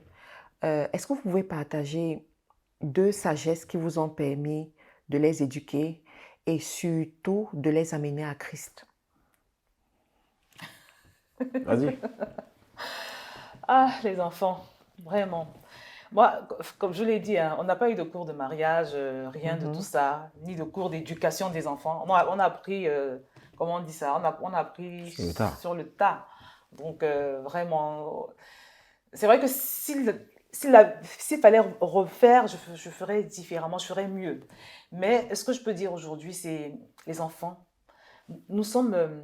je vous ai dit tout à l'heure que j'ai créé une chaîne YouTube Ambassadeurs de Christ parce que nous sommes ambassadeurs de Christ partout. Au travail, nous sommes des ambassadeurs de Christ. Là où nous habitons, dans notre quartier, dans notre école, dans notre université, partout nous sommes des ambassadeurs de Christ. Même dans notre maison, nous sommes des ambassadeurs de Christ auprès de nos enfants. Donc, nous avons le mandat de les conduire à Christ, de leur permettre de connaître Christ. Parce que si on ne le fait pas, c'est un grand manquement. C'est un grand manquement. Donc, comment ça se fait? Moi, je dirais que ça commence par les recommander entre les mains du Seigneur dès le bas âge. Nos enfants, on les a confiés au Seigneur à la naissance. On les a On a fait des Même avant la naissance, ma chérie. avant la naissance, pour l'aîné en tout cas, c'était avant même de les concevoir, Avant. on les a recommandés. La Bible dit recommande à l'Éternel tes œuvres et tes projets réussiront. Un enfant, c'est aussi un projet. Donc, Quand tu dis dédicacer, c'est juste faire une prière ou bien c'est tout, il y a une cérémonie autour. Non, il n'y a pas de Pas de cérémonie cérémonie. autour. C'est juste un désir dans nos cœurs de dire, Seigneur, même Prends. avant que mes enfants ne naissent, je les... Écoutez, il faut faire ça même pour votre mariage. N'attends pas, c'est pas quand on est marié qu'on commence à prier pour son mariage. C'est longtemps avant qu'on dit, Seigneur, le choix de mon conjoint, je te le consacre. Mes enfants que tu vas me donner, je te les consacre. Ça veut dire quoi? Tu me les donnes et je te les redonne. C'est-à-dire, ils sont à toi. Je ne suis que le gestionnaire, je ne suis que l'intendant. C'est toi qui en es le propriétaire. Ce sont tes enfants. Ce ne sont pas mes enfants. Donc, pour nous, ça a été un élément très, très important. Je me souviens, donc avant que ma femme arrive en France, je me souviens encore en train de faire ce genre de prière depuis longtemps en consacrant chacun de mes enfants en disant, Seigneur, les enfants que tu vas me donner, il faut que ces enfants-là te craignent. Il faut que ces enfants-là te servent. Il faut que ces enfants-là t'aiment. Il faut que ces enfants-là, c'est ça la prière. C'est aussi simple que ça la prière. C'est pas une cérémonie auprès des autres. je Non. vous assure, le salut n'est pas héréditaire. Non. Les bonnes valeurs, là, c'est pas héréditaire. Non. C'est pas parce que tu es quelqu'un d'intègre que ton enfant, automatiquement, parce qu'il a ton sang, il sera intègre. C'est pas parce que tu aimes Dieu que automatiquement ton enfant va aimer. Non, non, non. Ton enfant peut être le pire des... Alors, tu aimes le Seigneur, tu es consacré, mais ton enfant, il faut faire attention, ça ne vient pas comme ça. Ça se passe d'abord par la prière, parce que de toute façon, tout ce qui n'est pas fait dans la prière n'est pas fait du tout. Donc, il faut être dans l'optique de recommander la vie, la destinée, le cœur, tout ce qui concerne tes enfants vraiment entre les mains de Dieu. Il faut le faire vraiment en permanence. Et l'autre aspect, c'est vraiment veiller sur leur éducation. La Bible nous demande de les conduire dans les voies du Seigneur. Vraiment, je répète, ça ne se fait pas tout seul. Il y a un temps qu'il faut investir. Il fut un temps, quand ils n'étaient pas encore occupés, comme aujourd'hui, ils sont à l'université, ils ont des programmes compliqués. Tous les soirs, on priait, on méditait à la parole. C'est très important. Voilà, donc il y a aussi l'aspect de beaucoup discuter avec les enfants, savoir ce qui se passe dans leur vie, leur inculquer les valeurs, leur donner des repères. Parce que si vous ne leur donnez pas de repères, je vous assure, surtout à partir de la 6e, là, c'est l'extérieur qui va leur donner des repères. Hein. Non, non, la nature a horreur du vide. Donc, l'espace que tu n'occupes pas dans la vie de tes enfants sera occupé par quelqu'un d'autre. Et ça ne va pas être agréable du tout. Donc, moi, c'est ce que je dirais. Les enfants, nos enfants, on ne laisse pas faire n'importe quoi. On met des barrières. Nous sommes tout le temps en train de leur parler. Nous sommes tout le temps en train de discuter avec eux, de comprendre ce qui se passe dans leur vie. Nous sommes tout le temps en train de... Voilà quoi, je ne sais pas si on parlait de baliser le terrain en ce qui concerne leur vie. Donc, c'est un travail, c'est un investissement, mais qui est sous-tendu, si je peux le dire ainsi, par la prière. Parce que n'oubliez jamais que tout ce qui n'est pas fait dans la prière n'est pas fait du tout.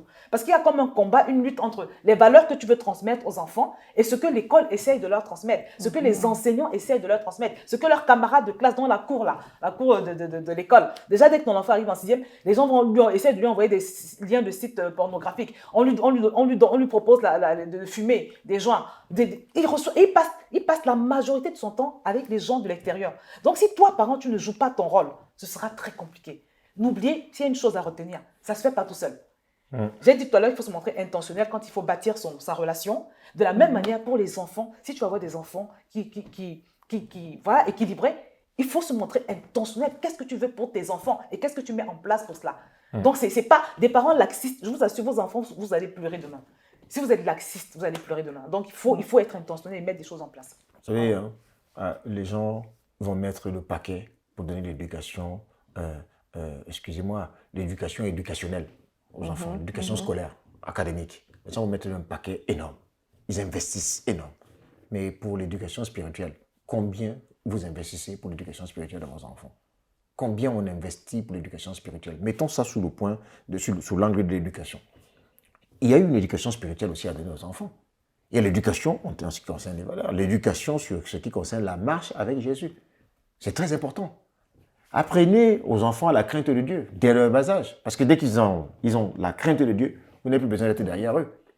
Parce que Dieu lui-même, il sera avec eux. Apprenez, il faut montrer le chemin aux enfants, le chemin de, je ne parle pas de l'église, le chemin de la marche avec Dieu. Apprenez vos enfants à lire la parole de Dieu, à lire la Bible, amenez les enfants à lire la Bible, amenez les enfants, il y a tellement, moi j'ai rencontré des parents qui ont des enfants, je les vois avec des jeux, comment vous appelez ça, des bandes dessinées et autres là, mais il n'y a aucun, rarement, qui viennent avec des dessins animés de Jésus. Sur les personnages de la Bible. Ça commence par là, par tout ce qui est ludique. Investissez là-dessus. C'est tout un investissement. Il faut que les enfants soient saturés, parce que vous savez, il faut qu'ils soient saturés de cela. La parole, on retient toujours, la foi vient de ce qu'on entend, et ce qu'on entend vient de la parole de Dieu. Vous voulez que les enfants aient la foi, vous avez dit, non, non, non. Il faut que vous soyez intentionnel, mettez le paquet et créez l'environnement aussi. Amenez les enfants dans un environnement qui sera propice à leur éducation spirituelle, parce qu'ils sont environnés tous les jours avec des gens qui leur disent n'importe quoi, ils voient d'autres modèles. Mais il faut qu'ils aient aussi des modèles chrétiens, bibliques, selon ce que vous voulez qu'ils deviennent. Donc il faut les entourer. Moi je dis parfois, si vous voulez même changer d'église, et si vous êtes dans une église, il n'y a pas ce genre d'environnement. Pensez à vos enfants, s'il vous plaît. Moi je vous dis. Une église où il n'y a pas de mouvement de la jeunesse, c'est dangereux pour les enfants. C'est dangereux pour les enfants, parce que demain, ces enfants-là n'auront pour seul repère que ceux du dehors. Ouais. Parce que c'est le principe de l'identification. Ils s'identifient à qui? Les enfants ne vont pas s'identifier à leurs parents comme ça. Hein. Non, ils vont s'identifier à leurs semblables, les gens qui ont le même... Parce que c'est humain, ils vont se dire, ah non, peut-être il y a un truc qu'on est en train de louper, on est peut-être ringard. Non, il faut qu'ils voient des jeunes, des adolescents, de leur même âge là, qui aiment Dieu, qui sont zélés, qui servent Dieu. Et là, ils vont se dire, ah oui, non, c'est possible d'être dans le même âge, j'ai pu faire là. Ça, c'est très, très important. Donc, il faut cet environnement-là, qui voient les jeunes entre eux, qui prient, que les jeunes qui prient entre eux, pas juste les parents, parce qu'après, ils vont dire c'est une affaire des parents. Non. Et donc, faire tout en sorte pour que les enfants puissent adhérer. Ce n'est pas une obligation. Il faut prier que les enfants adhèrent. Parce que tout ce qu'on ne fait pas sans être convaincus, ils ne sont pas convaincus. Quand ils auront une opportunité, ils vont lâcher. Donc, il faut qu'il y ait cet élément de conviction. Et le tout, j'ai juste envie de dire aussi, c'est vraiment la grâce. Hein. C'est la grâce de Dieu. Parce que on voit des gens qui ont vraiment mis tout, etc. Mais après, il y a toujours un truc. Parce que le monde spirituel est réel. Le monde spirituel est réel. Les enfants qui se font cambrioler. Les enfants. Quand on te dit cambrioler, c'est-à-dire cambrioler spirituellement. Cambriolage spirituel. En fait, il y a des réalités spirituelles qui dépassent parfois votre propre entendement. Pourquoi? Parce que vous pouvez être issu de certaines familles, ou peut-être c'est vous qui êtes les premiers à vouloir amener les enfants sur le terrain de la relation avec Jésus. Et il y a des esprits ancestraux là qui sont là depuis des années, qui disent qui? On nous a consacré cette famille depuis des générations. Cette famille-là nous appartient. Dans cette famille, voici le type de comportement, voici le modèle de comportement que on peut voir depuis l'arrière-grand-père, le grand-père, la mère, les oncles, les tantes. Tout le monde pratique ce genre. Tout le monde a ce genre de comportement. Maintenant, vous voulez nous dire que vous voulez que ces enfants-là, et nous alors, avec tout le prix qu'on a payé, tous les sacrifices qu'on a fait, et maintenant vous voulez dire que vous voulez les enlever? Non, il dit no way. C'est-à-dire que, il dit sans effet. Il dit, ils vont faire ce qu'on appelle les réclamations. C'est ça qu'on appelle donc les réclamations. Ils vont commencer et c'est comme ça que les enfants vont être au départ. C'est-à-dire que, indépendamment de leur volonté, ils vont être oppressés, ils vont sentir des oppressions, des forces, comme quelque chose. Ils veulent faire le bien, mais ils finissent par faire le mal. Ils finissent par faire le mal. Après, ils vous disent, mais papa, maman, c'est pas moi, je vois des choses. Et là, vous allez comprendre que vous devez passer à une autre phase de prière, qui est des prières violentes, des prières de combat spirituel, des prières d'autorité, parce que le diable ne se laissera pas faire de cette manière-là. Donc, quand on est parent, je vous assure, il y a même parfois certains enfants, ils ont déjà vu, ils voient des choses dans le monde, ils voient des choses spirituellement dans leurs rêves. Et vous, les parents, vous êtes loin de vous imaginer ce que les enfants ont déjà vu. Il y a des enfants qui parlent de trucs, ils voient des démons, au travers même des, comment vous appelez ça, les dessins animés? Les dessins animés. Les dessins animés, tout ça. Il y a des dessins animés, ils savent que ce sont les démons. Et vous êtes là, vous croyez qu'ils ne savent pas. Transfert, c'est vraiment à beaucoup de niveaux. Hein. Ça peut être, comme il l'a dit, et c'est pour ça qu'il faut être proche des enfants. Il ne faut pas faire des enfants pour en faire. Ouais. Vraiment. Hier encore, on suivait l'histoire de deux personnes qui vivent dans la drogue, qui ont fait un enfant de 14 ans, qui a tué... C'est l'actualité en France. Chauffeur de taxi. À Marseille, en France. Quand tu regardes l'histoire, il a été placé à 9 ans, ses parents n'étaient pas équilibrés. Donc, en fait, quand tu rates l'éducation de ton enfant, les conséquences, en général, ce n'est pas que toi qui les gères. Voilà ce pauvre taxi qui est mort. Ouais. Ce n'est pas que toi qui gères les conséquences. Les parents de l'enfant de 14 ans, eux-mêmes, sont en prison. Voilà, tu n'as pas vu ça? Parce que les parents de l'enfant, ils sont dans la drogue et ça. Le père et la mère. Et l'enfant a été placé. C'est très grave. Moi, je dis aux gens, si tu peux pas, si tu sens que ta situation est compliquée, fais pas d'enfant, franchement. Et si tu en as fait un, mets le paquet. Voilà. Donc, pour ajouter à ce qu'il disait, les mauvais transferts ou les mauvaises influences, les influences démoniaques, c'est pas juste les réclamations. Souvent, ça se passe et très souvent, ils reçoivent ils ont des mauvaises compagnies. Il y a beaucoup d'enfants qui sont détruits à cause de ce qu'ils sont en contact avec de mauvaises relations. Mauvaises personnes. Donc, il faut beaucoup surveiller ça. Avec qui ton enfant marche? Moi, je me rappelle qu'à un moment donné, j'ai commencé à prier. La meilleure amie de ma fille, j'ai son nom dans mon cahier de prière. C'est-à-dire, j'ai le nom de ma fille, j'ai son nom à côté. C'est tellement important. Parce que tu ne peux pas détacher les enfants comme ça de leurs... Enfin, on essaye, mais ce n'est pas toujours évident. Donc, c'est pour dire jusqu'où parfois on va, le prix qu'on est prêt à payer pour que l'enfant ne soit pas mal influencé, si je peux dire ça comme ça. Donc, il y a l'école, il y a tout ce à quoi l'enfant s'expose. Quels sont le genre de livres qu'il lit? Quels sont le genre d'émissions qu'il regarde? Il s'expose à quoi? Il faut surveiller ça. Être ferme avec les enfants. Et dernière chose, il ne faut pas être de ceux qui aiment trop leurs enfants. Je vois trop de parents qui, j'aime trop mon enfant, j'arrive pas à mettre des limites, j'arrive pas à le corriger. C'est dangereux, vous allez perdre votre enfant. Non, il y a des parents qui laissent tout faire. Non, il faut mettre des limites. Si elle s'est habillée n'importe comment là, tu lui dis, ma chérie, on ne s'habille pas comme ça. S'il parle mal aux gens, s'il est insolent, il faut le reprendre. Il y a des parents qui laissent tout faire. Et pour eux, c'est non, j'aime trop mon enfant, je ne peux pas lui parler. Mais tu vas le payer cher. Hein. Tu vas le payer très cher demain. Donc vraiment, c'est Dernier important. point. Et je voulais insister là-dessus. C'est le côté entrepreneurial qui va parler là. Les enfants, c'est un projet entrepreneurial. Qui dit entrepreneurial parle de la vision. Quelle est la vision que vous avez pour vos enfants? Est-ce que vous avez une vision pour les enfants? La Bible dit que les enfants, vous voyez, ils sont comme des flèches entre les mains d'un archer. L'archer, c'est en fait le père.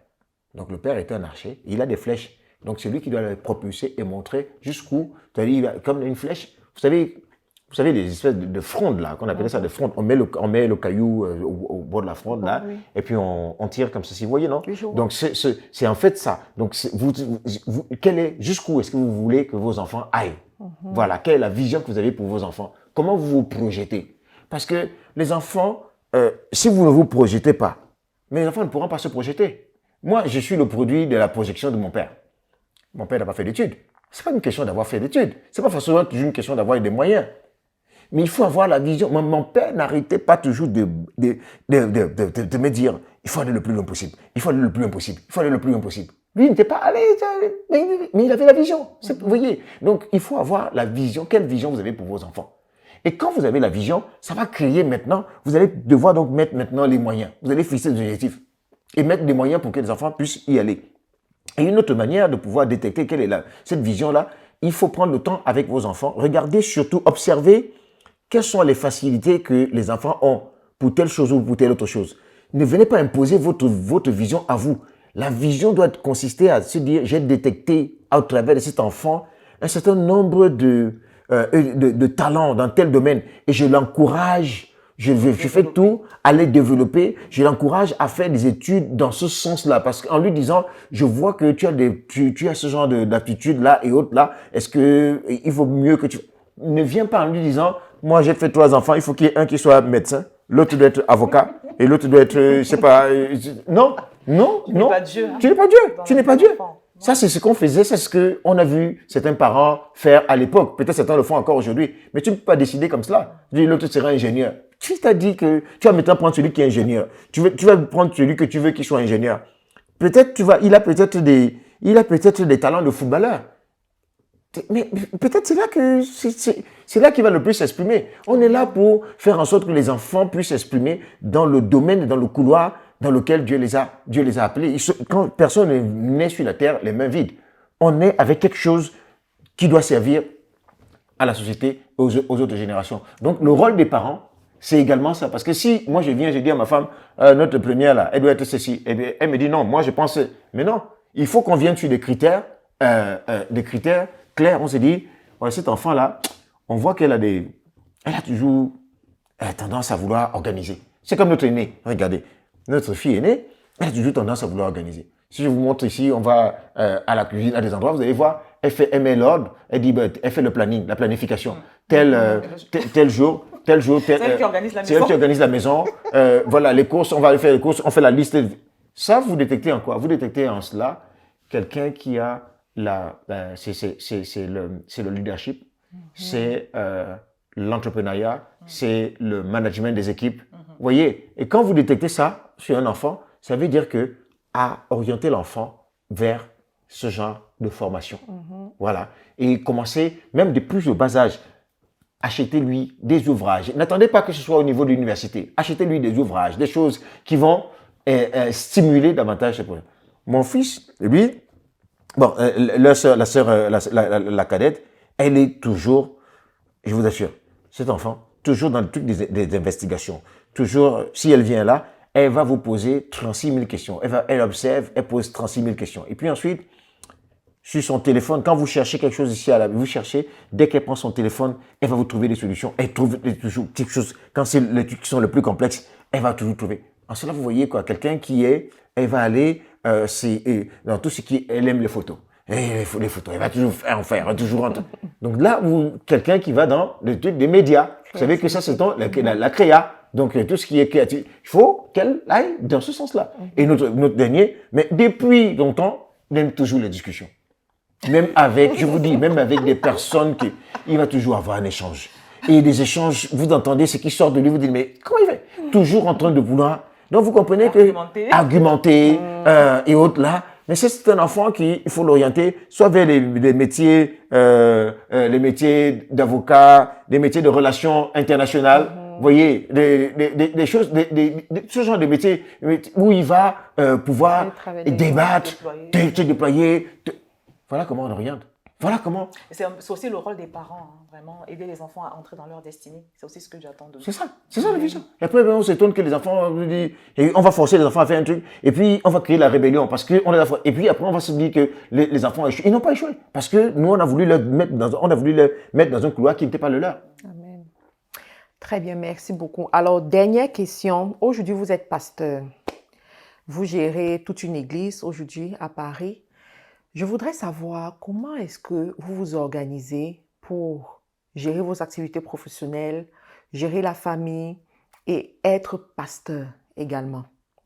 Deuxième question pour Serge. Serge, je sais que tu es originaire de l'Ouest Cameroun, de Tchang, voilà, et les gens de l'Ouest ont cette particularité qu'ils sont pour la plupart traditionalistes ou alors viennent des familles traditionalistes.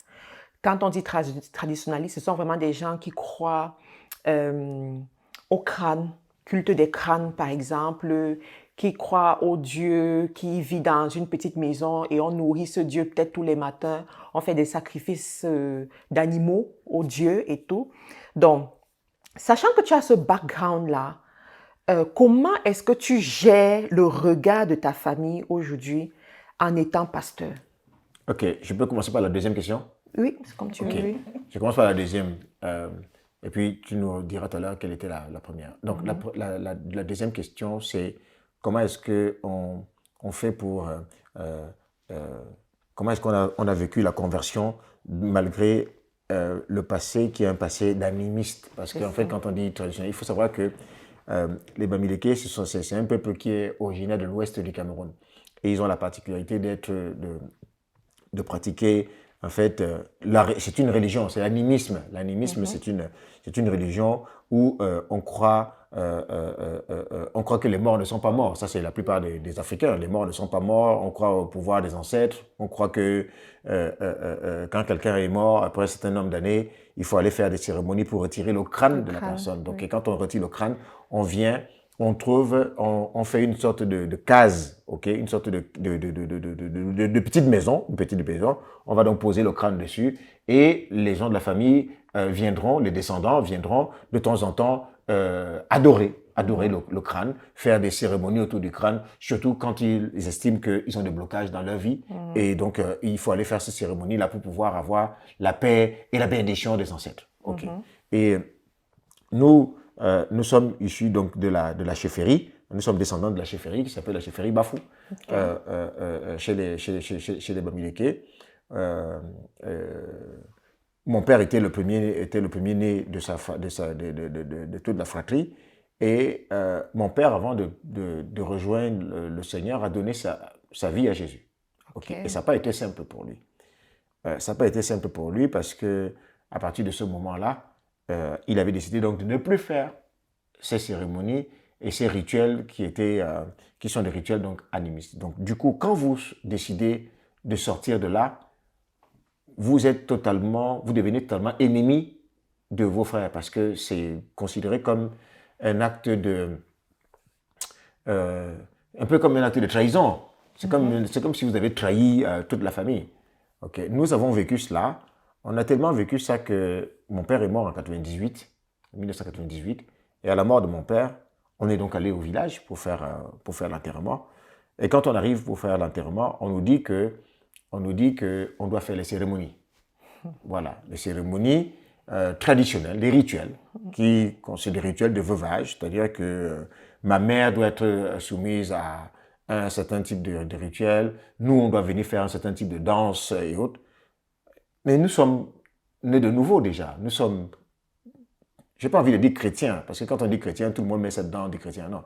Nous sommes nés de nouveau, on a été convertis désormais, on a rencontré le Seigneur Jésus et nous lisons la parole de Dieu qui nous dit que ces choses-là ne sont pas en harmonie avec la parole de Dieu. Alors, on décide de ne pas faire. Et moi, j'étais comme le chef de rang qui dit, écoutez, si vous continuez de faire ça, vous nous imposez vos traditions, on va prendre le corps de notre Père, on retourne à Yaoundé, à la capitale, et on casse ce qui est appelé les maisons là, et vous nous oubliez de votre famille.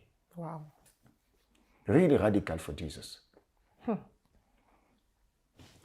Devant les chefs, devant tout le monde. Si, à l'époque, en 98, là, s'il y avait les télés, les nouvelles chaînes de télé, ça serait sorti à la télé. Ça serait sorti. Parce que c'était un scandale dans le village. Scandale total. Scandale. Et donc, quand nous on repart de là, on dit qu'on est maudit. On nous a dit maudit. Oui, on nous a maudit. Mon grand-père était encore en vie. Il a maudit. Ils nous ont dit, ils ont donné interdiction à tous les oncles et tantes de nous parler. Personne n'avait le droit de nous approcher. Donc on a décidé, c'était une sorte de fatwa. Chez les musulmans, ils appellent ça la fatwa. On a décidé. Le grand-père aussi a maudit. Oui. Waouh. Oui, oui. Ça ne vous a pas fait peur? Nous, on a été maudits par le grand-père, par tout le village. Okay? On a dit que avant d'arriver à Yaoundé, nos corps allaient se retrouver dans la Sanaga. C'est-à-dire qu'il y a un fleuve qui sépare, l'ouest de Yaoundé. Oui. Okay?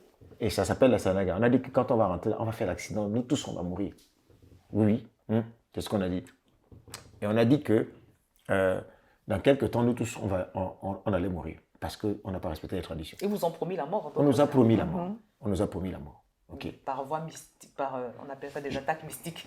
Parce que quand tu dis, les gens ne comprennent pas forcément. Il y a des gens qui ne savent pas que c'est possible de tuer quelqu'un par sorcellerie, tu vois. Okay. Donc, il faut préciser. Donc, ils nous ont promis toutes ces choses-là.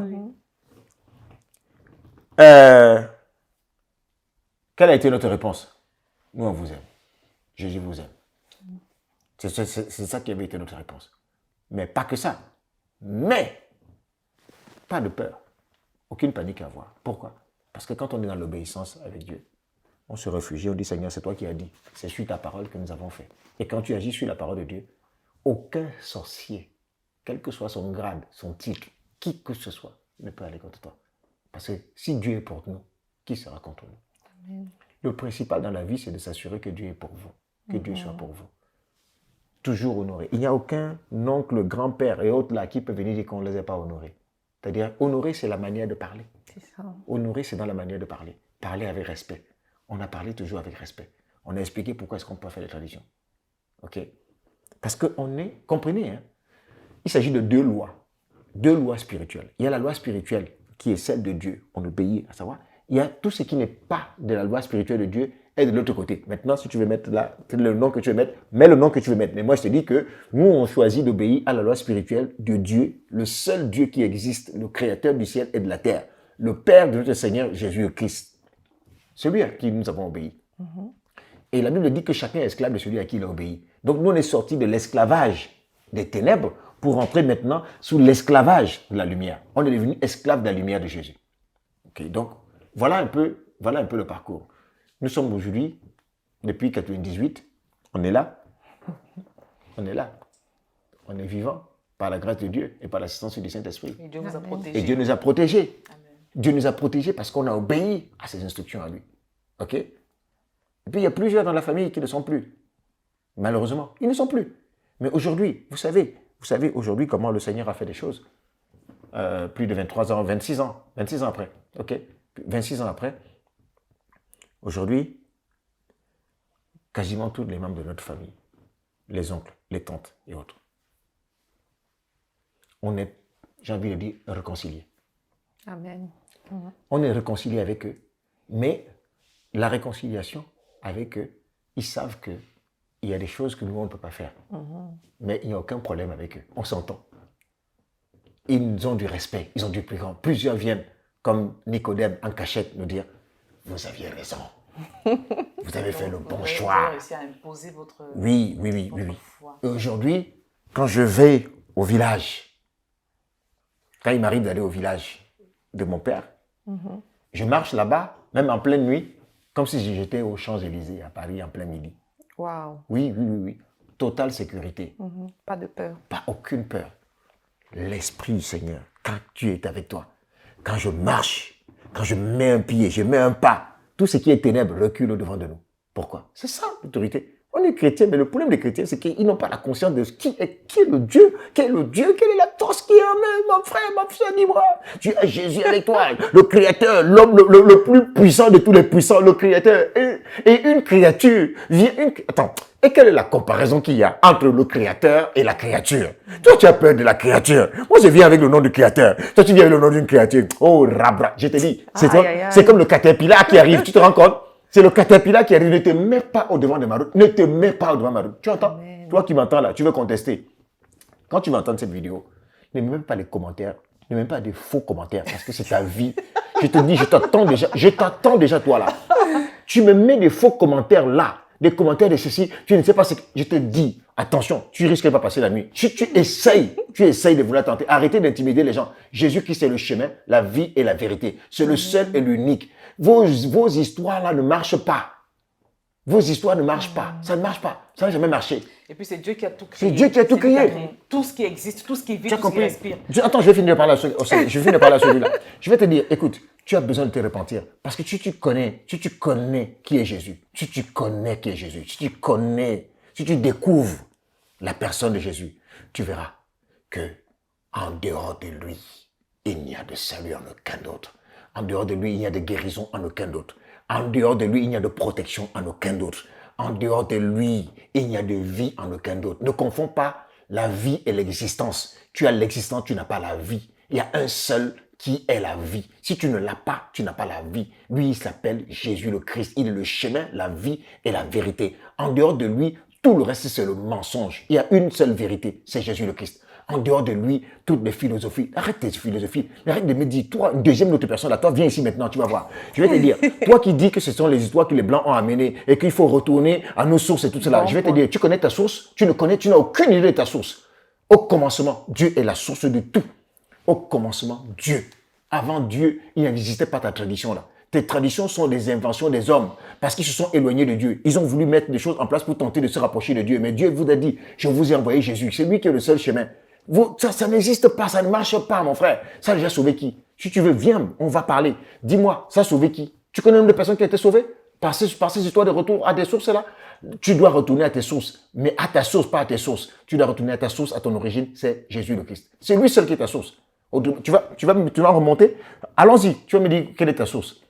Remontons d'un point de vue anthropologique. On va parler d'un point de vue sociologique. Allons-y. Creuse, remonte d'un point de vue historique. Allons-y, creuse, tu me diras jusqu'où remontent tes ancêtres. Ils remontent où? Moi, je te dirais que tes ancêtres remontent jusqu'à Adam. Vas-y. Toi, tu peux monter jusqu'à Adam? Moi, je te dis jusqu'à Adam. Et Adam, c'était qui? Qui a créé Adam? C'est Dieu qui a créé Adam. Et le même Dieu qui a créé Adam, il y avait le premier Adam. C'est Adam que tu connais, que tout le monde connaît dans la Bible. Il y a le deuxième Adam, c'est Jésus le Christ. Le premier Adam a échoué. Pourquoi? Parce qu'il a été corrompu par le diable. Le deuxième Adam, lui, n'a pas échoué. Il n'a jamais échoué, il n'échouera jamais. Et son nom, c'est Jésus le Christ. Tu veux me dire quoi? Ton origine, c'est quoi, mon frère? Reviens. Clairement, tu as compris. C'est bon. Ma femme a dit que tu as compris. On avance. Première question. Alors, comment vous gérez tout ceci en étant pasteur? Parce que être pasteur aussi, ça prend énormément de temps. Gérer les fidèles, les âmes et être à l'écoute aussi. Comment vous vous organisez? Je pose cette question parce que je sais qu'il y a plusieurs personnes qui nous écoutent, qui ont ressenti l'appel, mais qui ont peur. Il y a des personnes qui nous écoutent et qui se disent, peut-être des femmes aussi, hein, elles savent que leur époux est appelé à être pasteur, mais ne veulent pas parce que ça prend beaucoup de temps. Comment vous gérez ça? Ah, moi, je dirais que honnêtement, c'est pas facile du tout. Et quand on prend ce chemin-là, moi, je pense qu'il faut être appelé déjà. Parce que Dieu ne peut pas te donner ce que tu ne vas pas pouvoir gérer. Si c'est Dieu qui t'a envoyé là à faire ce que tu es en train de faire, il va t'aider. Et je pense que c'est ce qui se passe. Parce que, comme je l'ai dit, c'est vraiment pas du tout évident. Mais ce qui est sûr, c'est que ça demande beaucoup de renoncement. On quitte les futilités. Moi, j'ai l'habitude de dire que je n'ai plus le temps de faire des choses non essentielles. Je n'ai plus de blanc dans ma vie comme ça. Où je suis dans la oisiveté, je ne sais pas ce que je fais. Non, non, c'est fini là, depuis longtemps. Donc, c'est vraiment s'en tenir à l'essentiel. Et beaucoup déléguer. Déléguer autant que faire se peut. Parce que sinon, on ne s'en sort pas. Hein. La journée n'a que 24 heures. Donc, moi, je dirais beaucoup de renoncement. Il y a des choses que je ne fais plus. Il y a des endroits où je ne vais plus. J'ai plus de conversations téléphoniques de 1 heure à discuter. On parle de tout et de rien. C'est fini depuis très longtemps. Ouais, les balades comme ça. Non, non, vraiment. Donc, c'est vraiment la gestion des choses essentielles et prioritaires. Je ne peux même pas faire autrement d'ailleurs. Voilà, donc c'est ça. Et déléguer autant que faire se peut. Ce qu'on peut déléguer, parce qu'on ne peut pas tout déléguer malheureusement. Oui, c'est ça. C'est toi qui voyages beaucoup. Oui. Tu as une épouse que tu aimes beaucoup, qui veut que tu sois présent. Tu es papa et tu es pasteur. Comment tu gères tout ça?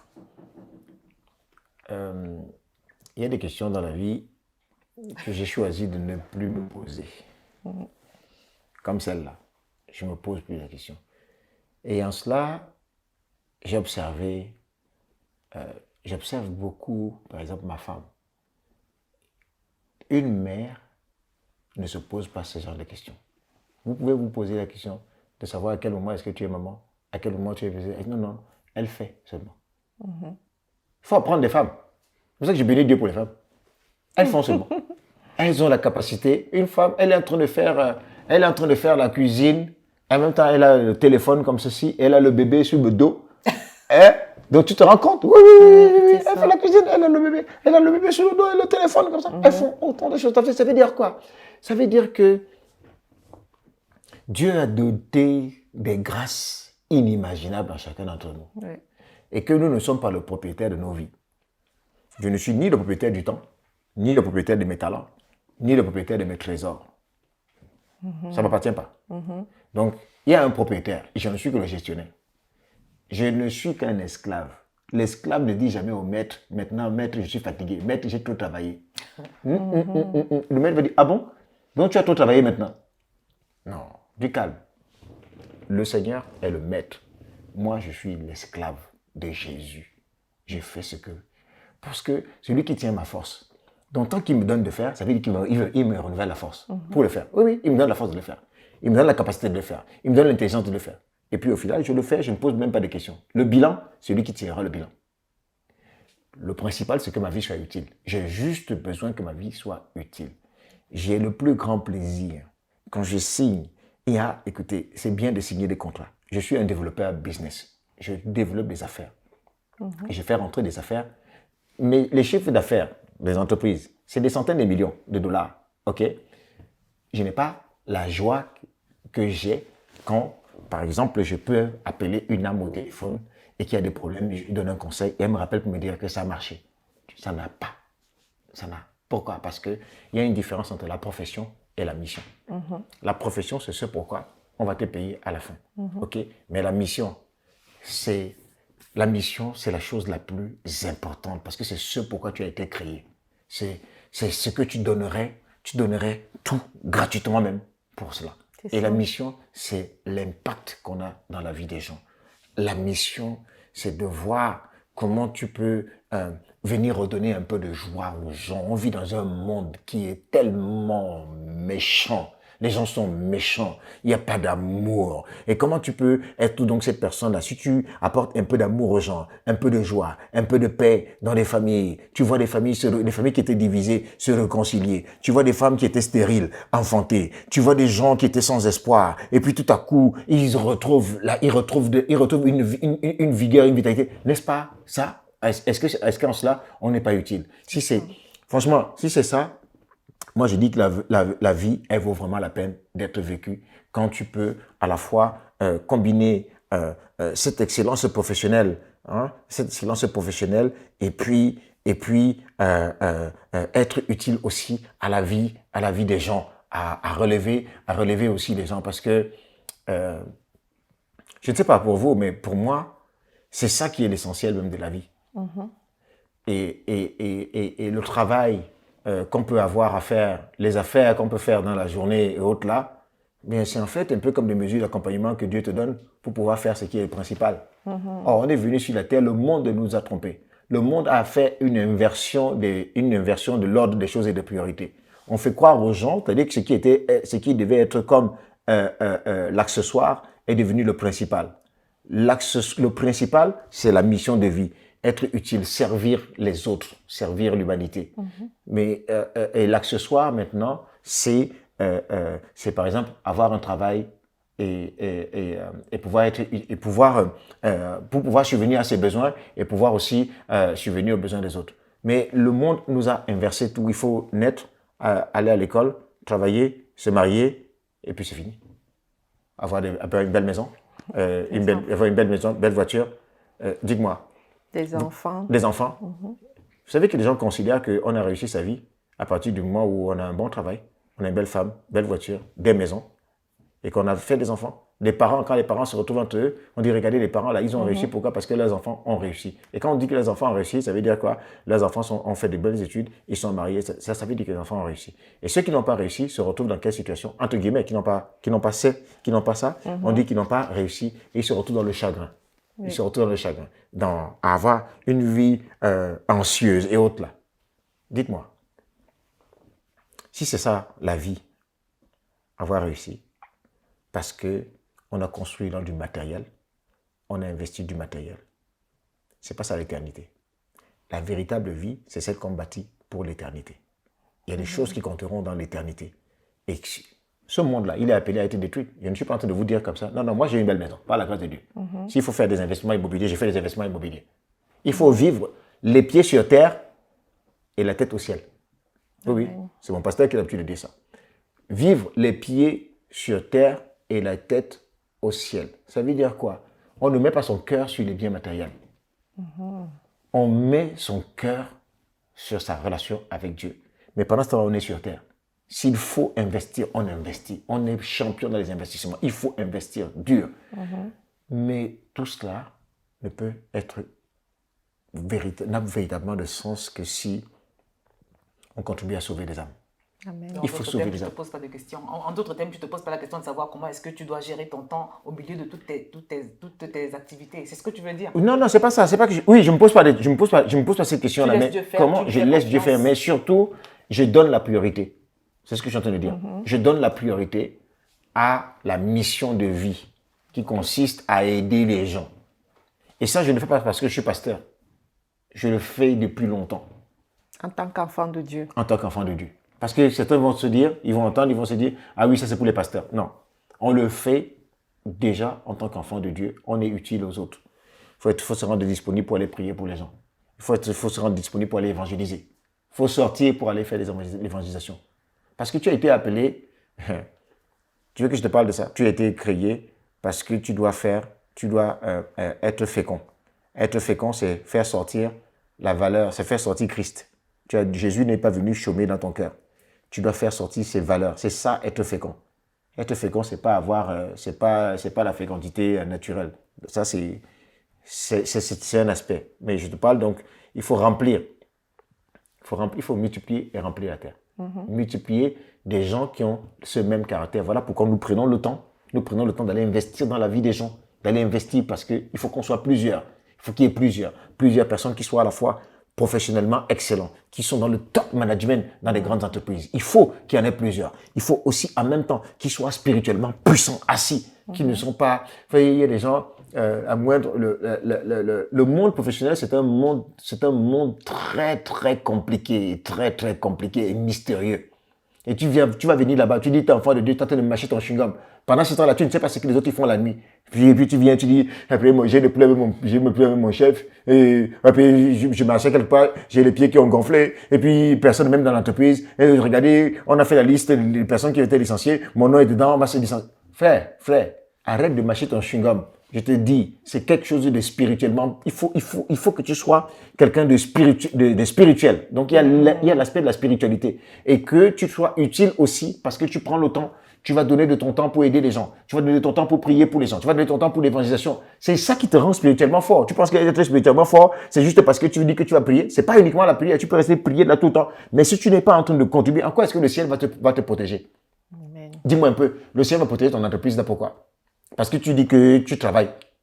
Et tu n'es pas en train de... Jésus, il a des besoins. Il veut que les gens soient sauvés. Toi, tu n'es pas en train de contribuer aux besoins de Jésus. Tu veux que Jésus lui contribue à tes besoins. Après, tu vas me poser la question, comment tu fais pour être à la fois pasteur, chef d'entreprise? Voilà ce que je fais. Donc, voilà pourquoi je suis en train de dire, tu vois, je ne me pose pas des questions, mais je dis, je comprends la priorité de Jésus. Quels sont les intérêts de Jésus? Et quand tu poursuis les intérêts de Jésus, je t'assure, c'est lui qui te donne la promotion. Moi, je ne demande pas l'augmentation des salaires. Ça fait des années. Les chasseurs de tête sur LinkedIn, ils m'appellent par-ci par-là. J'ai dit, arrêtez de chasser ma tête. Jésus a d'être trouvé ma tête. Tu comprends ce que ça veut dire? Enfin, j'ai dit ça en rigolant. Mais en fait, je suis en train de dire que quand tu t'occupes des affaires de Dieu, tu t'occupes de ses intérêts à lui, il va s'occuper de tes intérêts. Parmi tout ce qu'on a eu à dire, notre couple, mais on a connu des moments très, très difficiles. Mais c'est parce que nous sommes en train de nous occuper des affaires aussi de Dieu que Dieu il va s'occuper de nos affaires. Amen. On s'occupe des affaires de Dieu, il va s'occuper de tes enfants. Occupe-toi de tes affaires. Tu veux juste qu'il y ait une poignée de personnes. C'est pour les pasteurs. C'est pour ça que j'ai dit que je ne veux pas qu'on dise pasteur. Parce que quand tu vas dire pasteur, ils vont dire, ah oui, non, il est pasteur, donc c'est les pasteurs. Non, c'est tout le monde. Et je le fais depuis longtemps, avant d'être pasteur, c'est ce qu'on faisait déjà. Et il faut continuer de faire ça. Ne reste pas là. Tu dis, quand il faut aller, il faut même donner ton argent, tu le mets où? Ta dîme, tu es fidèle à ta dîme? Est-ce que la personne donne d'abord la dîme? Je donne pas la dîme. C'est quoi? La dîme, je vais t'expliquer ce qu'est la dîme. Bon, la dîme, c'est les 10 premiers pourcents de ton revenu. Tu dois le donner à Dieu, ça ne t'appartient pas. Les 10 premiers pourcents de tes revenus. Là, je vais encore voir les gens, ils vont tirer. Sujet, non, Karine, elle va peut-être couper la partie là, mais je le dis. Si elle veut couper, elle coupe. Parce que c'est pas tout ce qui va être dit ici qui va être tu vas censurer ça. Donc. Parle. Hein? Alors, tu elle me dit de parler. Parle, oui. Ok. Donc, non, mais il faut se dire les vérités, nous les enfants de Dieu. Parce que le thème de l'émission, c'est héros. Par la foi. Héros par la foi. Tu vas être héros sur quoi? Tu es héros, tu prends tous les euros, tu gardes. Et puis tu vas devenir héros avec ça. Il y a une part des euros là. Si tu veux devenir un véritable héros, que tu dois apprendre à donner. Parce que celui qui sème, il ne manque pas. Amen. Tu vois, celui qui sème ne manque pas.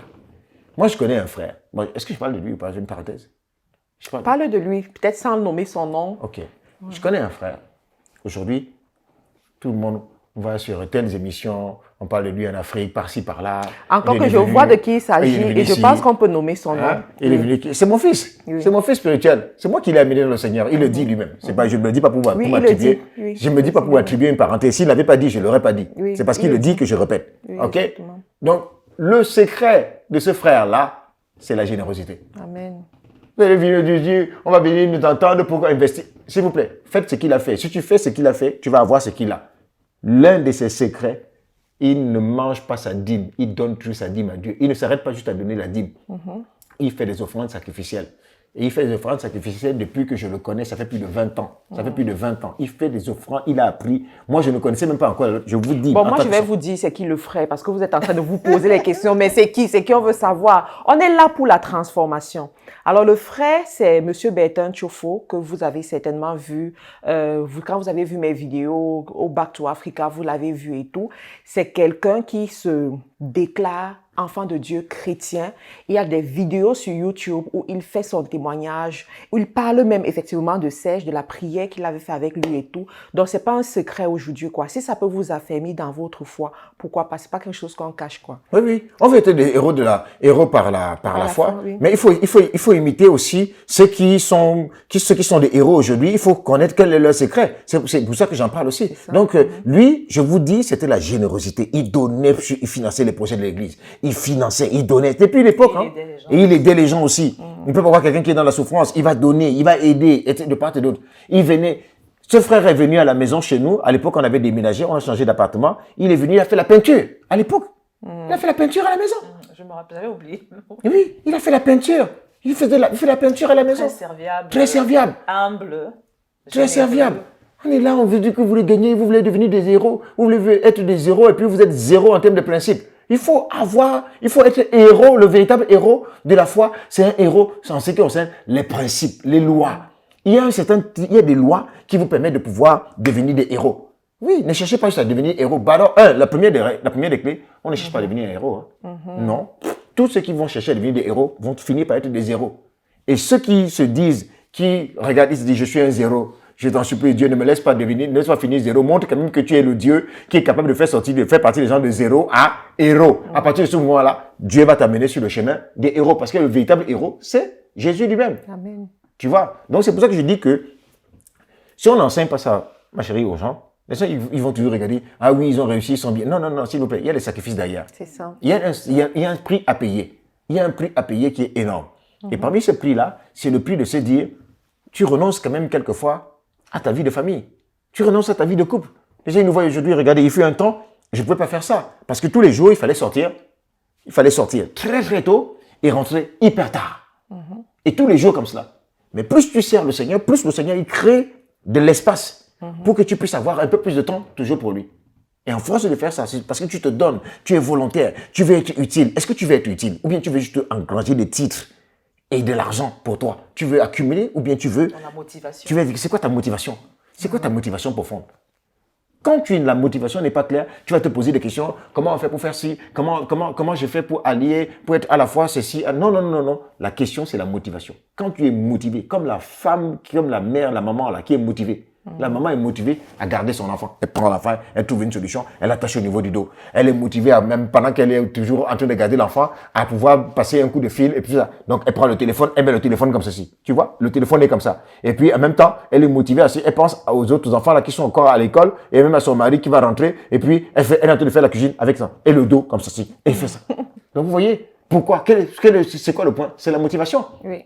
Est-ce qu'elle se dit, est-ce qu'on a déjà enseigné à une maman que, voilà, quand tu vas arriver à la maison chez toi, tu vas prendre l'enfant, tu vas l'attacher au niveau du dos, et puis tu vas prendre le téléphone, tu vas poser ici, et puis tu vas prendre ta main avec notre cuillère pour faire la cuisine. On apprend ça? Est-ce qu'on apprend ça? Vous êtes des dames ici? Vous apprenez ça ou pas? Tu développes tout simplement. Tu développes tout simplement. Oui. Donc c'est la même chose. C'est la même chose que je fais. Tu développes tout simplement. Tu ne te poses pas la question. Chaque fois qu'il y a un des secrets que je vous donne aussi, moi, je voyage beaucoup. Je suis dans des meetings et dans des réunions, dans des rendez-vous. Toujours très, très important. Dès que j'ai 5 minutes, vous savez ce que j'ai fait? 5 minutes de pause. Pendant que les gens sont en train de ils sont en train de rigoler, prendre des cafés, machin, moi, je me retire. Je regarde mes messages WhatsApp. S'il n'y a pas un message urgent d'une âme ou bien un besoin urgent au niveau de l'église, je regarde sur WhatsApp. Et tous ceux qui me connaissent savent au niveau de l'église que je suis toujours très réactif. Donc, je réponds assez rapidement. Quand les gens partent le soir, on fait des conférences, on est en pleine conférence là. Dès que les gens ont fini, par exemple, il y a un dîner qui est un dîner officiel. Dès que le dîner officiel finit, je me dépêche de rentrer. Et quand je rentre, j'ouvre le chapitre église, même s'il est hyper tard. J'étais aux Seychelles, il y avait 2 heures de décalage. Et donc parfois, j'ai fait des réunions, il était 1h30 là-bas. Et le lendemain, c'est moi qui animais tout.